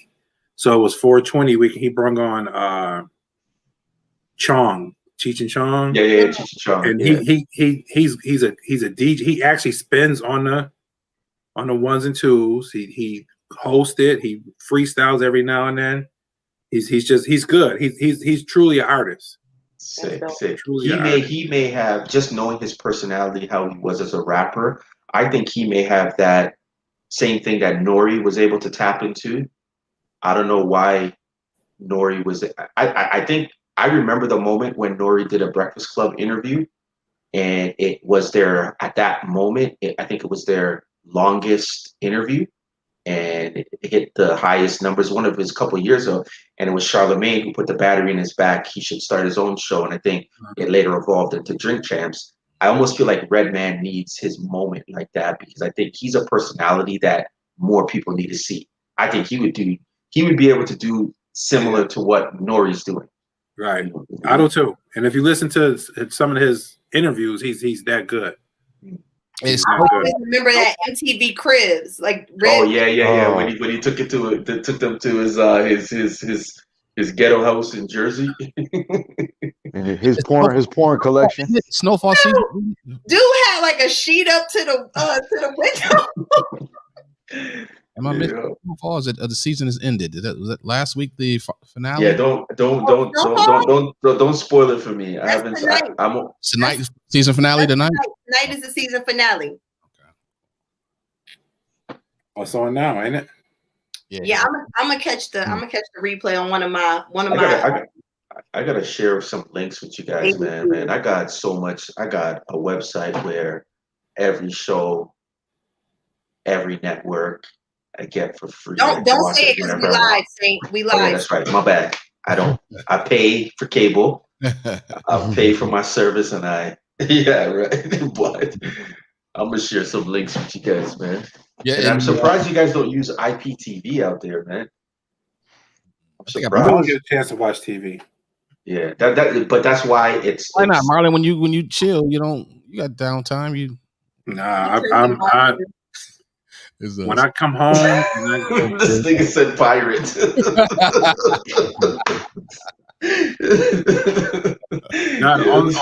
only time, like when I'm home, I'm either like family, mom, or sleep. And family y'all don't sit around and watch something together. I guess that's just kind of corny now. Your kids older, so they all got different tastes. Yeah, they all on their laptops or phones, whatever. But when I'm home, I'm burnt, man. At work, I'm burnt after that shit. Yeah. Yeah, you know what's cool though? My wife bought the Roku. Now the Roku's like the newer ones. They're like $40 now. Like it works way better than the Fire Stick. Like if you got all the apps loaded, you could just toggle between Netflix, Prime, all the free apps. And Roku's come in handy, man. I would suggest anybody buy that for $40 because you could put everything in one click of a button. It's better to me. It's better than the Fire Stick because you could download every app and link it to it. Once you just hit the HDMI cable to the other channel, you could flip through every app in one touch. I gotta check that. I got Apple TV, but I never hooked it up. And somebody told me I should go ahead and use it, but it's sitting in a box somewhere. My problem is I can never catch TV live. So even with snowfall, I gotta go back and catch it like sometimes days later. That's where the apps and the different sites that I use come in handy. Like, because I got IPTV, and then sometimes when I click to FX, I miss like the first 10 minutes or 15 minutes of the show. I'm like, man, I'm not even going to start it this way. And then I'll wait till, I watch it on one of my websites, and I just bought like, we got these $30 Chromecasts, right? I don't know if you guys have them or use them. So it's just basically, it allows you to cast anything from your computer to your TV. So all the TVs in my house, I just put these Chromecasts, attach them, right? So anytime I watch TV, I just go to one of my computers, my laptop, I find what I'm watching, hit play, hit cast, and it just casts right to my computer. So it comes in handy when half the stuff that I watch is off of websites. I just go to the website, I watch right, hit cast, and it just goes right to my TV, right? So that's kind of how. Chromecast. Yeah, okay. Chromecast, yeah. It just allows you to cast from your phone. Allows you to cast from TVs. Like I got now, if I watch something off my phone now, I can hit a little button. It'll do that I guess smart TVs will accept. Yes. The newer TVs now they have kind of like a Chromecast technology built in it already, right? But the older TVs, you have to buy this little toggle device, and then you just kind of cast to them. But that's kind of how I watch TV whenever I get a chance. Yeah, I don't watch too much. I don't have a chance to watch too much TV right now, like with the baby and everything. I remember those days, man. Right. Well, you about to be back in it. Yeah. I used to tape the games. I would tape a game, and I'd be like, shit, I'm gonna watch this at 3 a.m. before someone ruins it. But then I just look on my phone and see the score. I'm like, fucking delete it. I used to, man. Sports is the only thing I keep cable around for. They say on the IPTV, you use that, right? Yeah. Do you have buffering issues? Is that, do you have issues? Yeah. I mean, sometimes every now and then you'll have it just stop and freeze for a second. For me, typically the box that I use, I just literally go up a channel, come back to the channel, and then it just continues. But yeah, it does have moments sometimes where it just freezes. I got the one I'm using now. It's kind of racist, right? It's like really. Yeah, like it'd be the black shows that have the most buffering happening. Just watch the hip hop Undercover. They buffer the hell out of Revolt. I go to Breakfast Club or something, and I get, I'm almost 2 years into, 3 years into, 2 or 3 years into using it, and it's always the Revolt channel that buffers the most. That's interesting. Why is that? Interesting? There's nobody I can ask and get an answer from because the guy who hooked mine up is a local guy, but he told me the server is actually in Canada, and that's why I get so many Canadian channels. Because I get all the Canadian news channels and all the Canadian sports channels and Canadian. And again, in Canada, they do their hunting shows. Like the thing about Canada is America. Like if I watch a show where some guy's out hunting deer, when they shoot a deer, you see the deer get shot. On American TV, they shoot a deer, they cut to the deer on the ground. You don't see things, and that's really weird. That in Canada, you fucking barbarics at they try to cut past it, and it's really funny. But I enjoy it. But I can't understand why. And like on mine, they give you a thumbnail of all the recent shows you've watched. Yeah, I watch Breakfast Club every morning for the rumor report, and after 3 years, they will not put that up as something that I recently watched.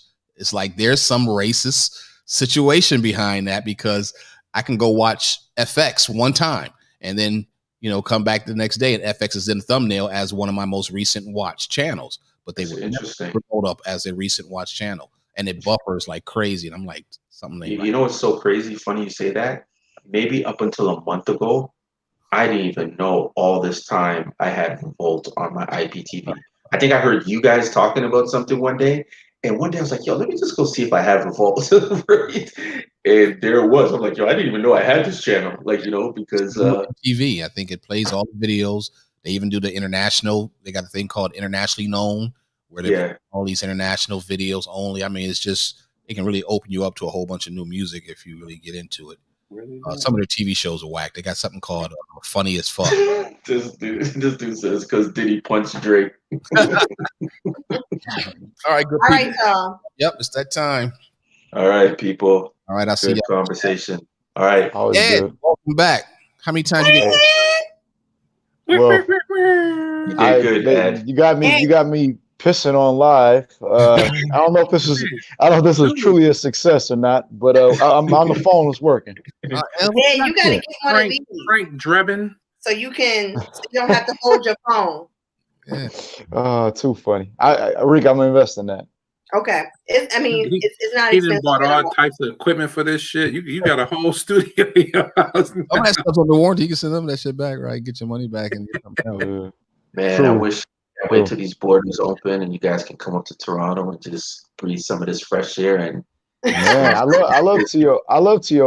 Before we go, I know we're wrapping up. Since we all sharing our Canada stories, I don't know if Marlon, DT, and Rika remember this, but back when I was doing the album reviews, this is before Toronto really popped with the artists.